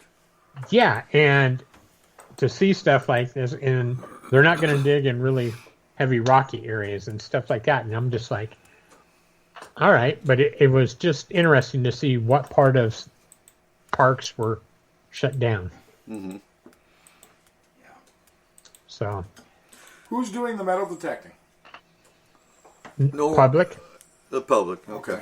Because yeah, And just like if it is the Parks Department itself or USGS, they have medical detectors that can reach down 50 to 60 feet. Right. oh yeah, all right. oh yeah. But this is just the public that come in looking for trinkets and stuff, you know. Right. But also it was like with these geocaches that came up, you used to be able to bury them and stuff like that. Now you can't really bury them. Now you have to put them in a spot that you can't disturb the soil and stuff, or not supposed to. Mm-hmm. Yeah. So it's all coming. It feels like to me that it comes back to a little bit of what the elementals to just protect Right. the area for nobody comes in and harms what's there. Mm-hmm. Maybe. So next up, we have ghost vessels. So this is, one reason that we always asked clients when they described what was going on. Did you ever have any new furniture brought in from, like, say, Goodwill or an antique store? Because oftentimes spirits can attach themselves to physical objects. Oftentimes toys. And was it a child spirit? Maybe. Or even an adult spirit that it was a toy that they knew as a child. Toys have a lot of sentimental value to people. Right. Once you remove the haunted item out of the home, generally speaking, the home is clear. Then you sage. You take the haunted item out. You bury it off the property. Try to pass the spirit over, obviously. But most of the time, once you identify what's causing the haunting in the home, you can handle it that way. So I'm a little bit baffled because on this list, they have mirror walkers. Now, any spirit can pass through a mirror. Are there mirror walkers? I've never heard of one. Doesn't mean there's not one. But oftentimes you walk into a client's home and you'll see mirrors facing each other. That creates a portal all by itself. And that's why even in my own house, they have those trifold mirrors in the medicine cabinet. And just because you open up the mirrors to face each other doesn't mean all of a sudden you're going to have an instant spirit. It doesn't work that way. But you just don't want to leave your mirrors facing each other. That creates a mirror walker, essentially. Mirror walkers. Okay. I would put them down as kind of like shadow people of the mirror realm. Okay? So it's going to be something that you see out of the corner of your eye. It's going to be something that goes by really quickly and you go, did I just see like a flash. something? Yeah. Okay, so when they're talking about mirror walkers, it's more of like I said, like shadow people of the mirrored world. Okay. Okay. I could see that. Would you consider Bloody Mary? I would consider Bloody Mary to not exist. You say that with grimaced teeth, like you've tried it before. I think everybody at some point I has haven't. tried either Bloody Mary I don't tempt fate. One of the mirrored versions of demons or whatever you No, want wait, to that call was them. Candyman too, wasn't it? Candyman, Yes. Bloody Mary, woo. But Beetlejuice. Beetlejuice. No, oh my Beetlejuice God. is different. No, How is but it different? Beetlejuice. You say his name three Beetlejuice. names to bring him out. Well, true. Yeah. Like, honestly, he's the same thing. It's just he's an unpopular concept made into pop culture. He didn't go anywhere though. I mean, the one movie, but he didn't go anywhere. Not No, like he comes out and but he comes out of his world. I get that. He shake Sonora. Oh, Oh man. he comes out and causes havoc. yeah. So he'd be He's like the jester of those. huh? He's like the jester of that group. Gesture of chaos. Yeah. So what do you think of? Oh, I'm gonna get hit when I get home. Slender Man. I think it's crap. Yeah. I really do. I think Creepy that, pasta. I honestly think that is a very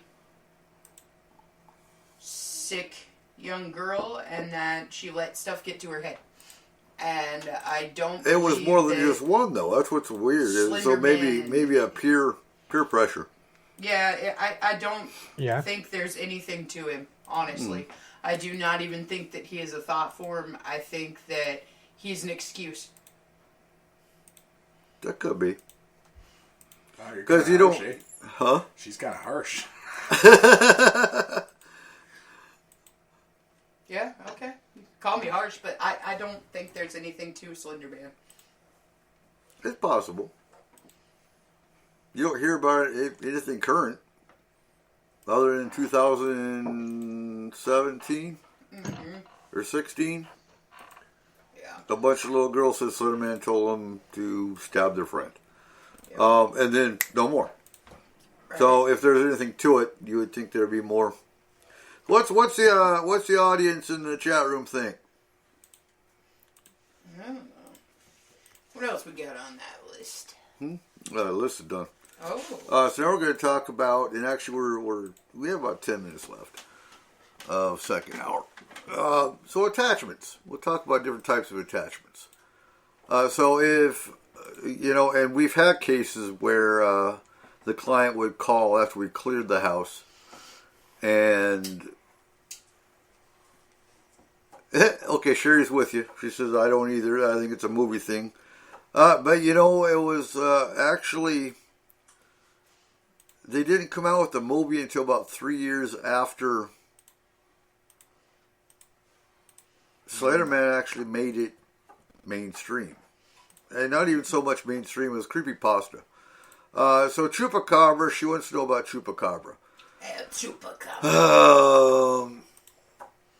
Chupacabra, it depends Chupacabra on... is a gray alien's dog that escaped the ship. He likes tequila. What depends on where? I honestly think the Chupacabra they saw in Texas is just a mangy coyote. I think there's more to the story of the Chupacabra sightings in Mexico. It wasn't Mexico. It was Puerto Rico. Puerto Rico. I believe it was Puerto Rico. They have sightings in Texas and Puerto Rico, and the ones in Texas they really do look more canine, whereas ones in Puerto Rico looked inhuman or unnatural. Mm-hmm. They kind of look like a mix between a dog and like a lizard. Yeah. Yeah. Yeah. It's weird. I remember the one. It reminded me of an anteater, but I know it wasn't. It looked like a bald anteater looking thing. A weird thing. Yeah, whatever you want to call it. But you've got two trains of thought. There's two schools of thought with this. One is it's a lab creature that got out from a government facility. And I think movies play too much into that. As far as, not Chupacabra specific, but, oh my God, the government created a lab creature and it got out. Yeah, you know what? That's a great movie plot. I am more on the school of thought of it is an alien pet. Just like Bigfoot could be, just like Dogman could be, just like Mothman could be. You have so many unnatural creatures that are sighted on this planet. Who's to say they aren't alien pets that escaped? Or an experiment from a race to see if they'll thrive on this planet.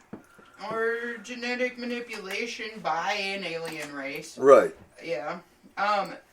Or Goatman problem got so bad that they released Chupacabra to take care of them. Right? Damn goat suckers. But you don't hear about Goatman a whole lot. You know? No, because Chupacabra took him out. we in the 12 years FMP ran, we had one Goatman case on Whidbey Island. And nothing ever happened with that one because the client only saw a Goatman one time. And, well, they never saw it again. Yeah. So, was it a fluke? Was it a hallucination? Carbon monoxide poisoning? It could have been anything. We never actually went out there because there was no point. I told her to keep an eye out for it again, and, well, it never came back. So, you know, sometimes there's no reason to go on cases. Go to the site, at least. So, entity attachments. There's different levels of entities, attachments from other dimensions. Some are higher vibration, but still have a ways to go if they're attaching themselves to you. That doesn't count the spirit attachments. These are entities. Let's see here. So I'm going to go over the signs of being attached. One is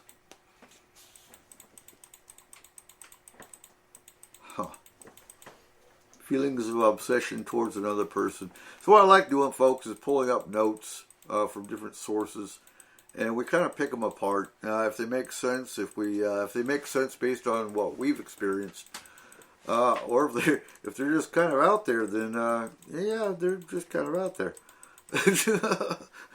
You know, and we can disprove them. But so some signs of being attached: feelings of obsession towards another person. Most of the time, this is the person doing the attacking, if in human form, known as a psychic or energy vampire. In other times, it's the entity's facade of what they want us to see, so we don't guess where they are up to with our energy. Feeling woozy or lightheaded. Yeah, that's me all the time. Hard to think clearly. That's me all the time, too. Energy pulse from our solar plexus or other chakras. That's not me. Negative thoughts coming out of the blue in higher intensity. Negative thoughts we were already having and being enhanced with fierce intensity and low energy levels. So what they don't add with this is the personality changes, which kind of is what she describes here. And obviously the pain in the lower back. And I can't emphasize that enough because that's the most common, is you will have lower back pain and lower neck pain, or basically neck pain. Because that's usually where they attach. Let's see here. And generally speaking, you can get a medium, or you can get a sensitive at least, who can pull it off you, put it into a crystal, and remove the crystal. Usually into salt water. So with that, we are going to go ahead and take our last break. In our third hour, we're going to talk a little more into the alien and the Bigfoot side. And we'll be right back. Here's Hell Wild. Any other questions you have, think about them during break and ask them. Because there's so much to talk about with the haunting side, honestly, that I just don't think about. So the questions in the chat room. Can I go to break now? Yeah, you can go to break. God damn it. You were so excited. Hell wildfire. And yeah, we'll be right back. You are listening to S4 on Spreaker.com.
Welcome back to S4 with your host, Eric Cooper.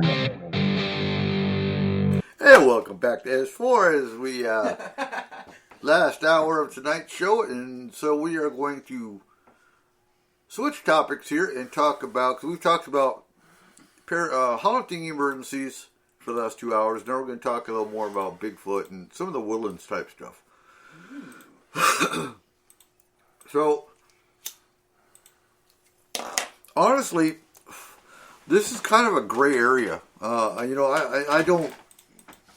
You see all these different videos and all these different reports, and Bigfoot's not malevolent, and other ones say, "Oh, Bigfoot's great," and or I'm going to have a baby with Bigfoot, or I'm going to have a baby with Bigfoot, or I call him Littlefoot. It's like, seriously. And then the other ones talk about how aggressive he is, and he all they do is attack, and doesn't pay his child support. Yeah. Damn Bigfoot. So, and I think we've only had one case where the clients were terrified when it came to a Bigfoot report. Yeah. So when it comes to a Bigfoot emergency, what are we going to look at? Well, I guess we're going to look at whether or not it was an aggressive attack or not. Right. Where you saw the Bigfoot. Did he rip your tent open? What kind of drugs were you on? Well, that too. Yeah, no, I'm sorry. That is the first thing I'm going to ask, especially someone who's camping. What, they had to take drugs to go camping? It's a popular thing. Especially with them being legalized. Huh? Yep. Especially with marijuana being legalized. Oh, no, absolutely. Friend. So, Cole and Kayla told us to watch a new Hulu series called Sasquatch. It's awkward. It's fucking hilarious. So I watched the first 10 minutes of the first episode. I'm going to finish it and then keep on watching the series probably tonight or tomorrow or the next day. But it was 10 episodes you said? Something like that, yeah. I haven't been allowed to watch anymore. She Really? hates it. So it starts off with a cannabis field in California. And a bunch of bodies that are mutilated. I got that far. And Bigfoot did it. Supposedly. Supposedly, yes. So, and no, Sherry, that's awesome. I'm fully vaccinated as well. I think everyone should get vaccinated. I'm so tired of anti-vaxxers that, yeah, I'm done with the bullshit. So good for you. So anyway, is it possible that Bigfoot is that aggressive? We know that he protects his territory. We know that much. But to the extent of shredding people, you don't hear that too often. He wasn't protecting his property. He was protecting the weed. Okay, but I gotta be honest. I can see that, though. Any animal, any human, any creature, if you push them far enough and you do things to them like you come in and you try to kidnap one of their kids, okay? Right. Or you are threatening towards their children in any way, especially with their children, or you threaten their life, they're going to fight back. That's just the way that the world works. And Well, if look at Bigfoot bears. is stronger, Oh, hell yeah. he could definitely rip you apart if he's fearful that you're going to kill his kids or Well, something. and of if that I nature. remember right, the weed field in California was from the 70s. Wasn't that story from the 70s? Yeah. No, 93. 93, 93 was, it was still illegal. Yeah. Yes. Yeah, so, okay, so if Clap you got, was on. if you was got a happening bunch at of that people point. that show Okay. up in your backyard, start growing weed, and carry semi-automatic weapons around with them, Right. aren't you going to take that as a threat? Oh, you absolutely. don't want that around your kids. You don't want that in your house and your family. Absolutely. I mean, And the only difference between us and Bigfoot is Bigfoot doesn't have a sniper rifle to take out the talking monkeys with submachine guns. yeah, so what is he going to use? Whatever he's got. I mean, I would. Yep. Yep. Absolutely. You know, and I'm reminded, and I've talked about this on the show before. I saw a YouTube video here. I think it was a year or two ago now. 3 different stories of Bigfoot attacks. The first one, and actually 2 of them happened here.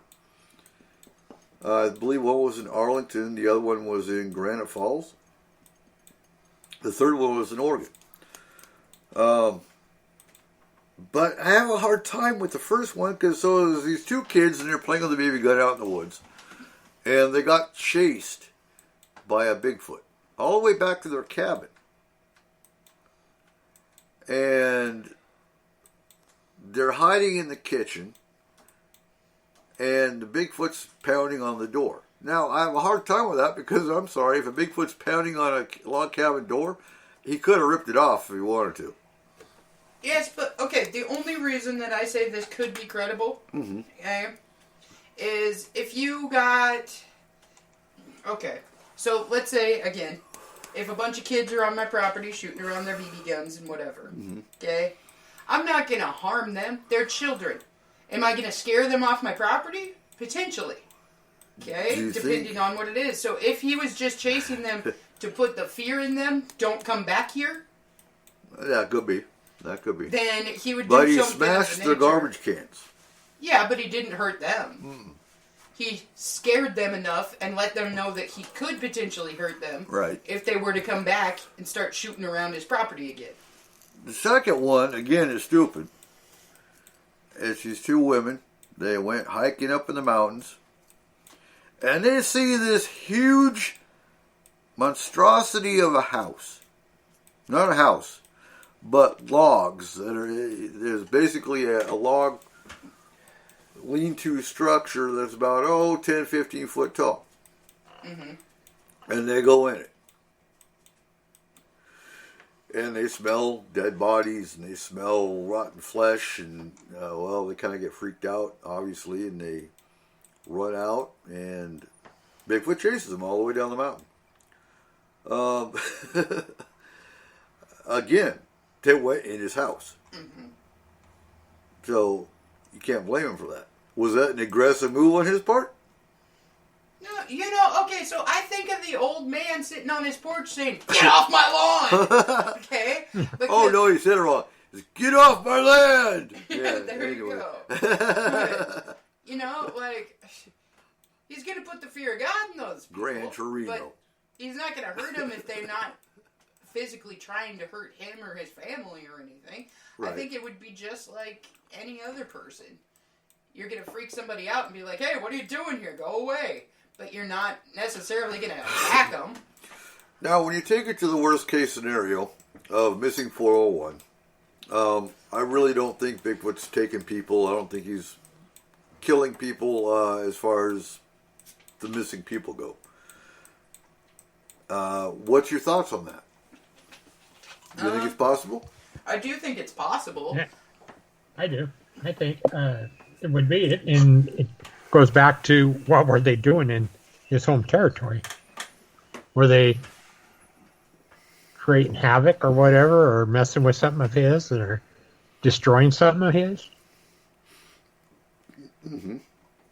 Yeah. Because what goes back is documentary type thing I watched. It was about a U.S. forest ranger lady that was, I forgot where it was, that was up doing some work in this one area, and she stayed at this one cabin, and she started hearing these weird noises out of her cabin, and she'd look around and go out and never would see, but one day she was out and she saw something go through the brush really quick and couldn't figure it out, so she set up cameras, and they started getting messed with and stuff. So she's like, okay, maybe she's thinking it's Bigfoot. And then she had some poachers come in and start bothering her, Mm-hmm. and start harassing her. And then she says one day she heard this like hellacious scream, and she went out, and one of the poachers was hanging up, like tied up to this tree, and she thinks Bigfoot was protecting her and Possible. and stuff. So I think, yeah, if they have certain things they want to protect, yeah, they can do stuff like that. Oh, and we hear the stories, and I brought it up on the show again before, but the 3-year-old in North Carolina, I believe it was 3 years ago now, that went missing, and described a bear that took care of him and brought him back to civilization. I do think, no, that wasn't a bear, kid. That was definitely a Bigfoot. I think, and that was in North Carolina. So you hear more about the aggressive, angry swamp man, Bigfoot variants in the South versus what we have here in the Pacific Northwest. And it's so hard to watch documentaries and YouTube videos and whatnot because of the fact that so many of these groups and teams and whatnot fake their bullshit. So it is hard to see what's true and what's not. Well, I mean, okay. So in every race of everything, you got different issues. So you have good people, you have bad people, you have sociopaths, you have psychopaths, you have... I don't see where Bigfoot would be any different. No. Like, there's probably some malicious-ass Bigfoot out there that will kill anybody or anything that comes around him. Why? Because that's his nature. But Right. there might also be another Bigfoot out there that tries to help everybody that's around them because that's their nature. Mm-hmm.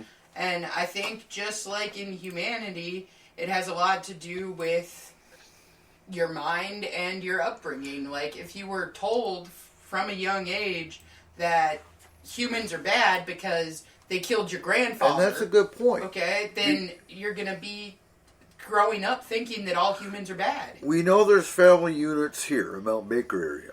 Mm-hmm. And so, for again, using Tyler as an example, Tyler went up and they tossed rocks back and forth. And he took his kid up there. So if you're a Bigfoot child and you have somewhat interaction with humans, maybe through an investigator like Tyler or another one, that would change your perspective of the human race. And hopefully not to the point that you're just going to come out and say hi to every human you see, but you at least have that interaction to know that, okay, not all humans are bad, but... Yeah.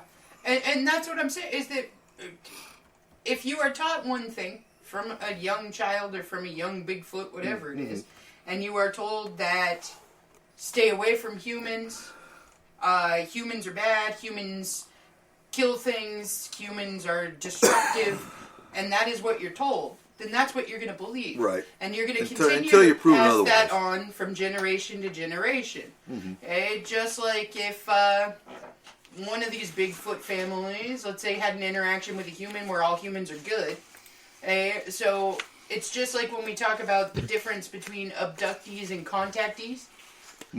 Some people believe all aliens are amazing because they had a great experience. Others believe that all aliens are terrible because they had a terrible experience. Right.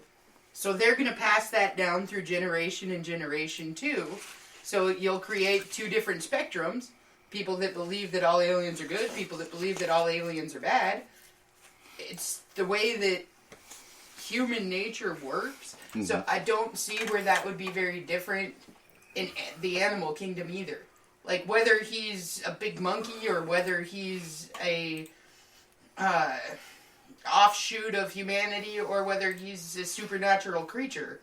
It doesn't matter if they have any kind of intelligence at all. They're going to evolve based off of what they know. So when it comes to a paranormal emergency involving Bigfoot, and I guess that could go for any cryptid, is your threat level. How do you feel? Were you threatened? Did you have a log thrown at you? But on the flip side of that, what were you doing? What were you doing to instigate that or bring it on? Were you invading marked space? So by marked space, were there scratch marks on trees? People think of bears doing scratch marks or deer during rutting season. But look how tall it is. I do think Bigfoot does markings, whether it's pushing trees down or just scratching on one. And listen to the calls. Do they sound aggressive? Do they sound pissed off? You might want to back out and leave. Then you got the rock throwing. So there's two types of rock throwing with Bigfoot. One is the playful type, and those are going to be the smaller pebbles, and they're just kind of tossed them back at you. And then, of course, there's the boulders, and how close, the proximity of the rock when it lands to you. So, I've used this story as an example of that, is the wilderness photographer that was up in the middle of nowhere, and the rock landed, we'll figure 20 feet away. That was a warning shot. And I'm pretty sure in his mind he decided it was maybe a rock that tumbled off the hillside above him. A deer or something might have been walking. And I can understand that confusion. If you didn't hear anything else, it was just a rock that landed 20 feet away, I'd probably ignored it too. So he just kind of, whatever, and he kept taking pictures until the next rock landed about 10 feet from him. And, the chance of two rocks that are, consecutive distances are getting closer, yeah. And he pretty much said out loud, you got to do better than that. And, the third rock landed at his feet. And that's when he packed up his stuff and left. So it's like a warning shot. That was like, a hey, warning. Get out of here, dude. Yep. So I would probably put that in the emergency category. Just maybe for your own, call in an investigator and have them come out and check it out. by all means.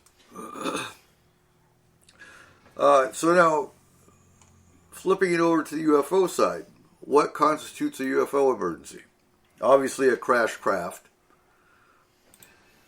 I want to go check out a crash craft. Your butt feels weird. Huh? Your butt feels weird. Oh, well, yeah, that's part of it. Definitely. That's the abduction side, though, not the UFO side. So if you have a UFO that's following you, I might get a little freaked out. If you have a UFO that's coming down and it's coming towards you, I would probably put that in the freaked out category. What? Oh, If your cow's insides are on the outsides. Yeah. Yeah. So if you have a cat mutilation, I would definitely put that in the high priority category. any bloodletting. Huh? Any kind of bloodletting. Yeah. Yeah.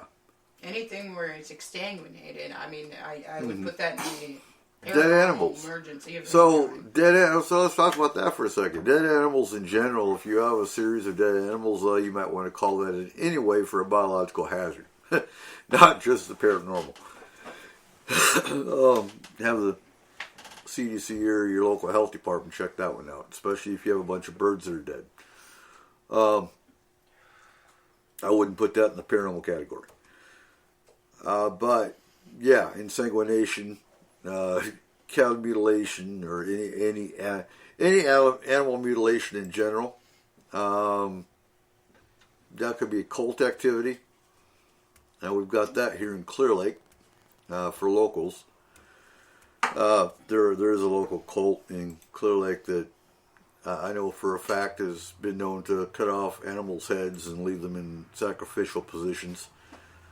Happened to a family member of mine on more than one occasion. I would definitely put that in your top paranormal emergency category. Crop circles. I would put crop circles in an emergency category by themselves as well, just for investigation purposes. Yeah? We need a drone. I've been watching Ancient Aliens again, so I don't want to talk about it. Oh, good God. Really?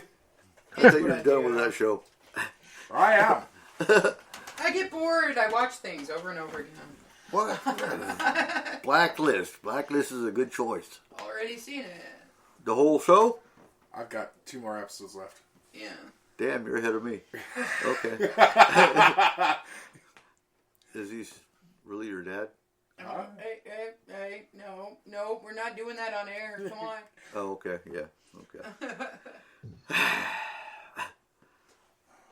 We won't know. I'll put it that way. Okay. It's not done. No, it's not, is it? They're doing another series. Well, this week is the deciding week. Okay. Whether they get another season or not. Oh, yeah. Okay, good thing you didn't say anything. Sure, watch the Blacklist. Told you. So, other things in the woods. Obviously, if you're feeling followed, just the fact that you're feeling followed, that could be a cougar stalking you, that could be a bear, could be a coyote. On the flip side of that, if you're in the mountains around us, it could be a whole myriad of stuff. The Fae, definitely the Fae. We have logging accidents that have happened up here. We've had a lot of different catastrophes up here. It could be a spirit. Oh, and it could also be the spirits of the trees, like the spirits of the forest. Dryads. So, yes, dryads are the spirits of the trees. What? Nothing. I like I these just- tree spirits. Yeah, little I know. tick-ticks. You went straight to frickin' Fern Gully. Don't even. No, I did not go to Fern Gully. It's better than Tinkerbell. I went to Princess Mononoke and the Japanese tree spirits with the tick-ticks. Okay. Okay? At least it wasn't, Avatar? no, the watch. The Ghost Watch. Oh, I don't know. I don't remember the name of it. Anthony used to watch it. Ben 10? Huh? Ben 10? No. Ultimate Alien. Did you? No. Okay. So when it comes to alien abduction, I would say, generally speaking, we've always handled all alien abduction cases as a top priority anyway. But I would have to say it depends on the frequency. If you're being taken once a week, yokai watch. Thank you, dear. Yeah, it was yokai watch. So I would say it depends on the frequency. If you're being taken once a week versus once a year. If you are being taken once a week, then that, I am sorry, that sucks. Right. You better start paying you.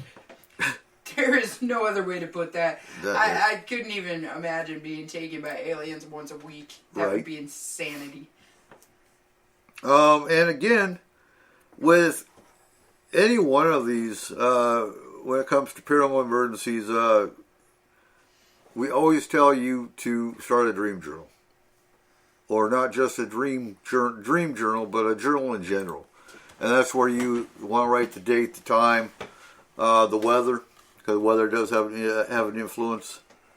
And then obviously a good description of what happened, whether it was knocks, whether it was scratches, doors opening on their own, lights going out. Just document everything. And then if it's a dream, draw diagrams. And watch for patterns. But any paranormal team that comes to handle your case will be ecstatic that you have an actual journal of your activity. Let's see here. And pictures. If you can take pictures, oh my God. Pictures of the landed craft. Or the marks in the Bigfoot, Dogman, Mothman. Oh. All right, Kayla. What? It's your job. Go get a picture of Mothman. Not a chance. Oh my God. That is my worst fear. Okay? I could deal with aliens, I could deal with spirits, I could deal with Bigfoot right in my face being like, what are you doing, Kayla? But Mothman, even like a mile and a half away from me, I would probably have a heart attack. What? I can't do Mothman. It's the red eyes, isn't it? Yeah, the red eyes. No, it's the damn powder on the wings. Okay? I don't know what it is about moth, but Oh, they got that's powder right. on their wings and The oh my moth. God. It's just a moth in general. No, dude, okay. When I was a little kid, I went down to California, and this moth that was the size of a dinner plate landed on my face, and it started whacking me with its wings, covering me in that little nasty moth dust. I have been terrified of moths ever since. They are freaky. No, thank you. Right. Ugh. So, let's see here. What else we got? And guys, I'm like, okay, so if something is happening, if you are fearful in any way of anything going on, call somebody, let somebody know what's happening, get in contact with the team that you trust, ask questions, don't just expect somebody to show up and take care of the problem. Ask the team questions. Get to know who's actually coming to your house. You don't want just anybody showing up. No. You want to make sure they're a vetted good team. And again, you got issues, you can always jump into Fourth Moon Paranormal, ask questions. We check it every day. The group, that is. Or you can contact Cole, Kayla, or myself, and we'll check it out for you. But when it comes to, since the advent of paranormal TV, and I say that loosely because pretty much Taps, Ghost Adventures, Dead Files, all your mainstream shows when they started is really when people started looking more into the paranormal. What was that one? Highway to Hell or something? Or Hole to Hell? Yeah. Well, is that what it was? Yeah. And then you had, in the last 10, 15 years, you had 11 billion people jumping up saying, I want to be a Ghostbuster. Well, that was fine and good, and that was great, but they didn't define what their goal was. So when a client who's already freaked out because they got something going on contacts one of these teams, they don't just want someone to come in with a camera and a recorder and get some evidence. They think when they call a paranormal team in that they're going to handle the problem. And I have had, the clients that called and said, look, I don't want it gone. I just want to know who it is. Or what it is. Yeah. Yeah. That's clear cut. That's not an emergency. That's just they're curious what's going on. They don't want it removed. It's not a problem. And so obviously when it comes to the emergency tier level, that's going to be low on the priority. Versus my 3-year-old won't go in his bedroom. The cat won't go anywhere near it. And something needs to happen. And well, we cleared it. And the kid, the final test is when the kid goes in the room and says, oh my God, my Matchbox cars. And they're back to normal. Yeah. But, and any paranormal team that actually charges you money, you can find another team because most teams don't. They're not doing it for riches or fame, or you have a lot of them that do it for fame. They want their TV show. And make sure it's a well-balanced team. I mean, you don't want one random dude coming out with a camera and saying that he can do everything. You have I'm a one-man show for $500. Right. And, you have to have the balance there. You have to have people with their own set of skills that all contribute. You usually want your normal balanced team. They might have a sensitive on the team. They may not, but they definitely have their techie, their researcher, their team lead. And again, a lot of the balanced ones do have a sensitive on the team. So when it comes to the sensitive, they usually send the sensitive in separate. So they go in blind. They know no research. They know nothing about the house, the location, and they come back with a. I like Billy saying. Oh, Billy? Yeah. It says, how about showing up at a client's house and the first thing you notice is one of these TV shows on their TV? Did I walk out? No, you go straight to the fridge. Just raid it and then leave. Raid the fridge first. Sit down with them, have a sandwich. Yeah. Honestly, yeah, if they're only... And you're absolutely right, Izzy. Having a skeptic, you need to have a skeptic to keep the whole team balanced anyway. So that's why, Eric, that's why when my wife and I were having issues at different times, different places, that's why I would contact you, because I knew you were in that realm of helping people. I'd known you for quite a while. So that's why. And what took place, it helped us out and made it nicer, easier. Mm-hmm. Absolutely. And ParanormalSocieties.com is a website that's got a listing of every, whatever teams list themselves. But again, shop around. And I've said it, I say it on the show all the time, any team that's under 5 years old is new. Because most of them are weekend warriors. Most of them go to their little favorite haunted hotspot and play with their equipment. Well, okay, so for instance, would you take your truck to just any mechanic and not ask any questions, not do anything? Or would you call 2 or 3 of them, figure out pricing, figure out how many years? It's the same thing. I always shop around, but it's amazing how many people in desperation that are terrified won't. Oh, absolutely. They'll call the first one. And, the first one will come out and go, oh, yep, you've got Bob. Bob's here. Oh, my God, Bob's moving around. And they'll run out. It happens all the time. And so, again, now you verified that Bob really is real. And this quote-unquote paranormal team saw him. Yeah, and now all you did is scare the client even more. You scared the client even more, and you pissed off Bob because, well, you didn't help him. You didn't help him, and you poked at him. Yep. Okay. And it's amazing how many of these same teams take their education at face value as paranormal TV being their education. That's what.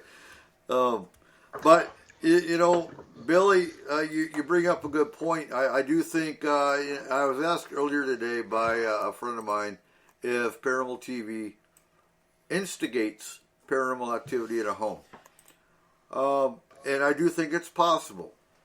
I've never heard of an actual case where that was the actual problem that caused the paranormal activity in their home, but I see it as a possibility because it could open up that same channel, depending on how they're investigating on the TV show.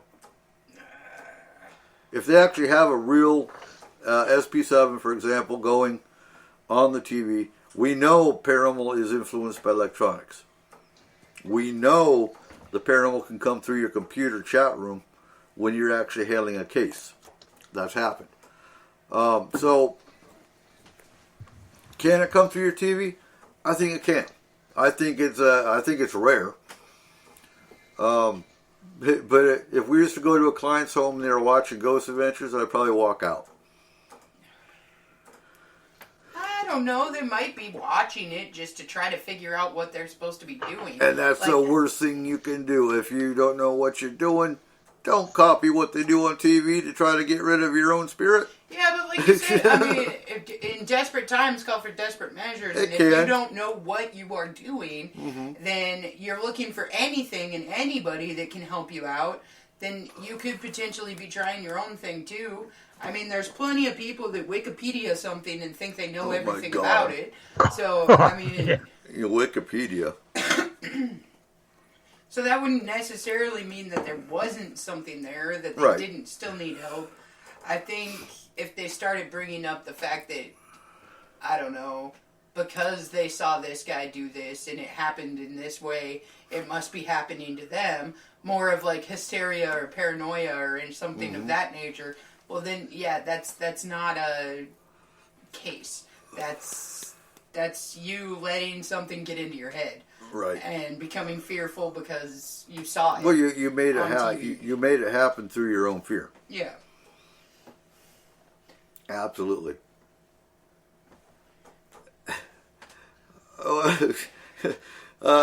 You don't have to say which show. It could be any one of the shows, Billy.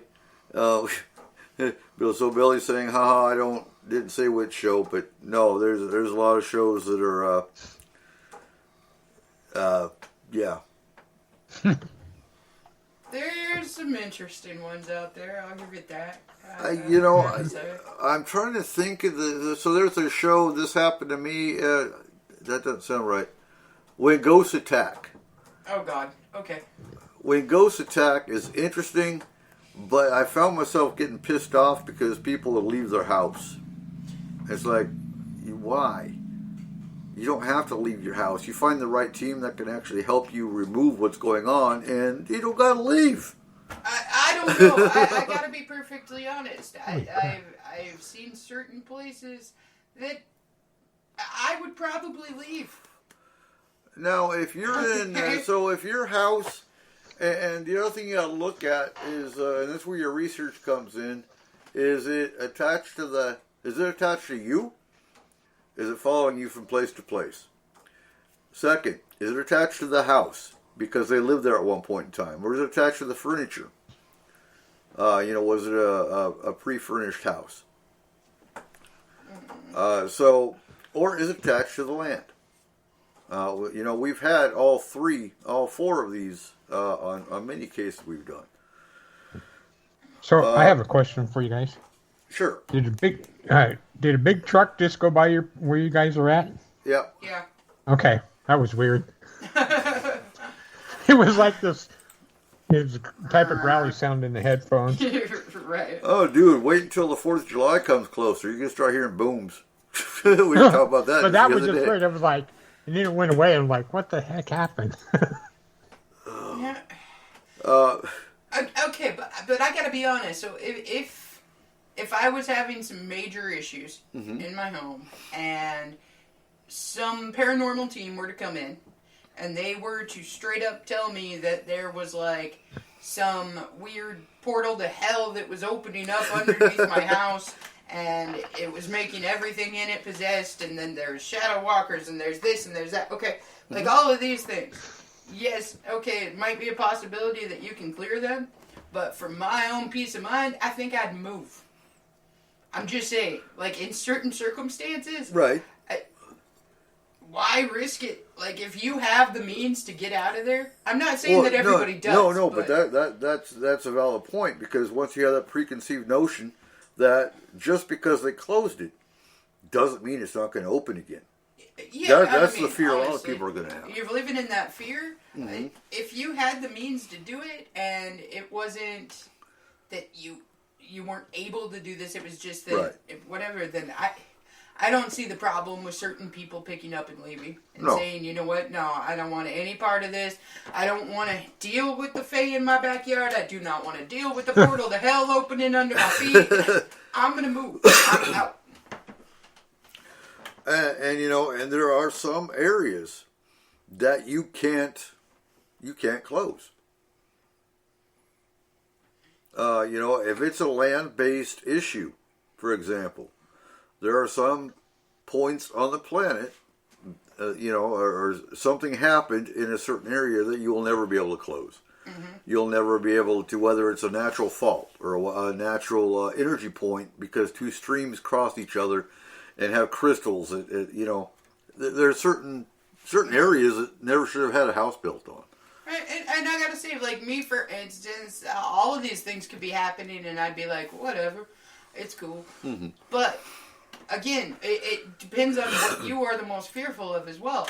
Because if Mothman showed up and stuck his head to that freaking window, right, I'd be moving tomorrow. Whether I had the means to or not, hey, whether you could make him disappear the disappear house or not. Oh. I think there are certain things that push people to their boundaries, and whether it's cleared, they're still going to have that fear in their head, and they're not going to be able to deal with it. It's going to be preconceived, and it'll never go away. No. So they're going to hear a slight rumble, or they're going to have, the furnace kicks on, and they're going to have that draft open the door of the cupboard, and they're automatically going to assume. And in some cases, just the energy of the fear that they feel by something mundane could potentially bring something else in. So, yeah. Perfect point. So next week we are talking May Day. We're talking Beltane. We're talking, when I was a kid, even going to a Christian school, we were taught that the 1st of May, you make this little basket and you put flowers in it, and you go knock on the neighbor's door and you run away and leave this little basket of flowers. I never understood. They never told you what that day was. That's what I did every May Day. Mm-hmm. I always made little paper baskets, and I filled them with flowers from the yard, and I left them on people's doors. Dandelions. No, man. What? Oh, we always love dandelions. Dandelions. What about you, Arnold? Did you ever do anything for May Day? No, not really. I've heard about a bunch of different things being done, but no, nothing on May Day. No? No. I guess You never ding-dong ditched some flowers? I guess we're anomalies in the Now, I can't say I didn't ding-dong ditch, but... No, you ding-dong ditch with a pile of shit on the floor, on the porch lit on fire, didn't you? Now that's just horrible. It is. That's just ridiculous. People don't. I've heard of that. So, yeah, May 2nd, next weekend, next Sunday is May Day. What's it all about? Some of us call it Beltane. May 9th, we are having Mothers in the Paranormal. The 16th is May Roundtable. The 23rd, Alien Races, Who is Who. That may change, we'll see.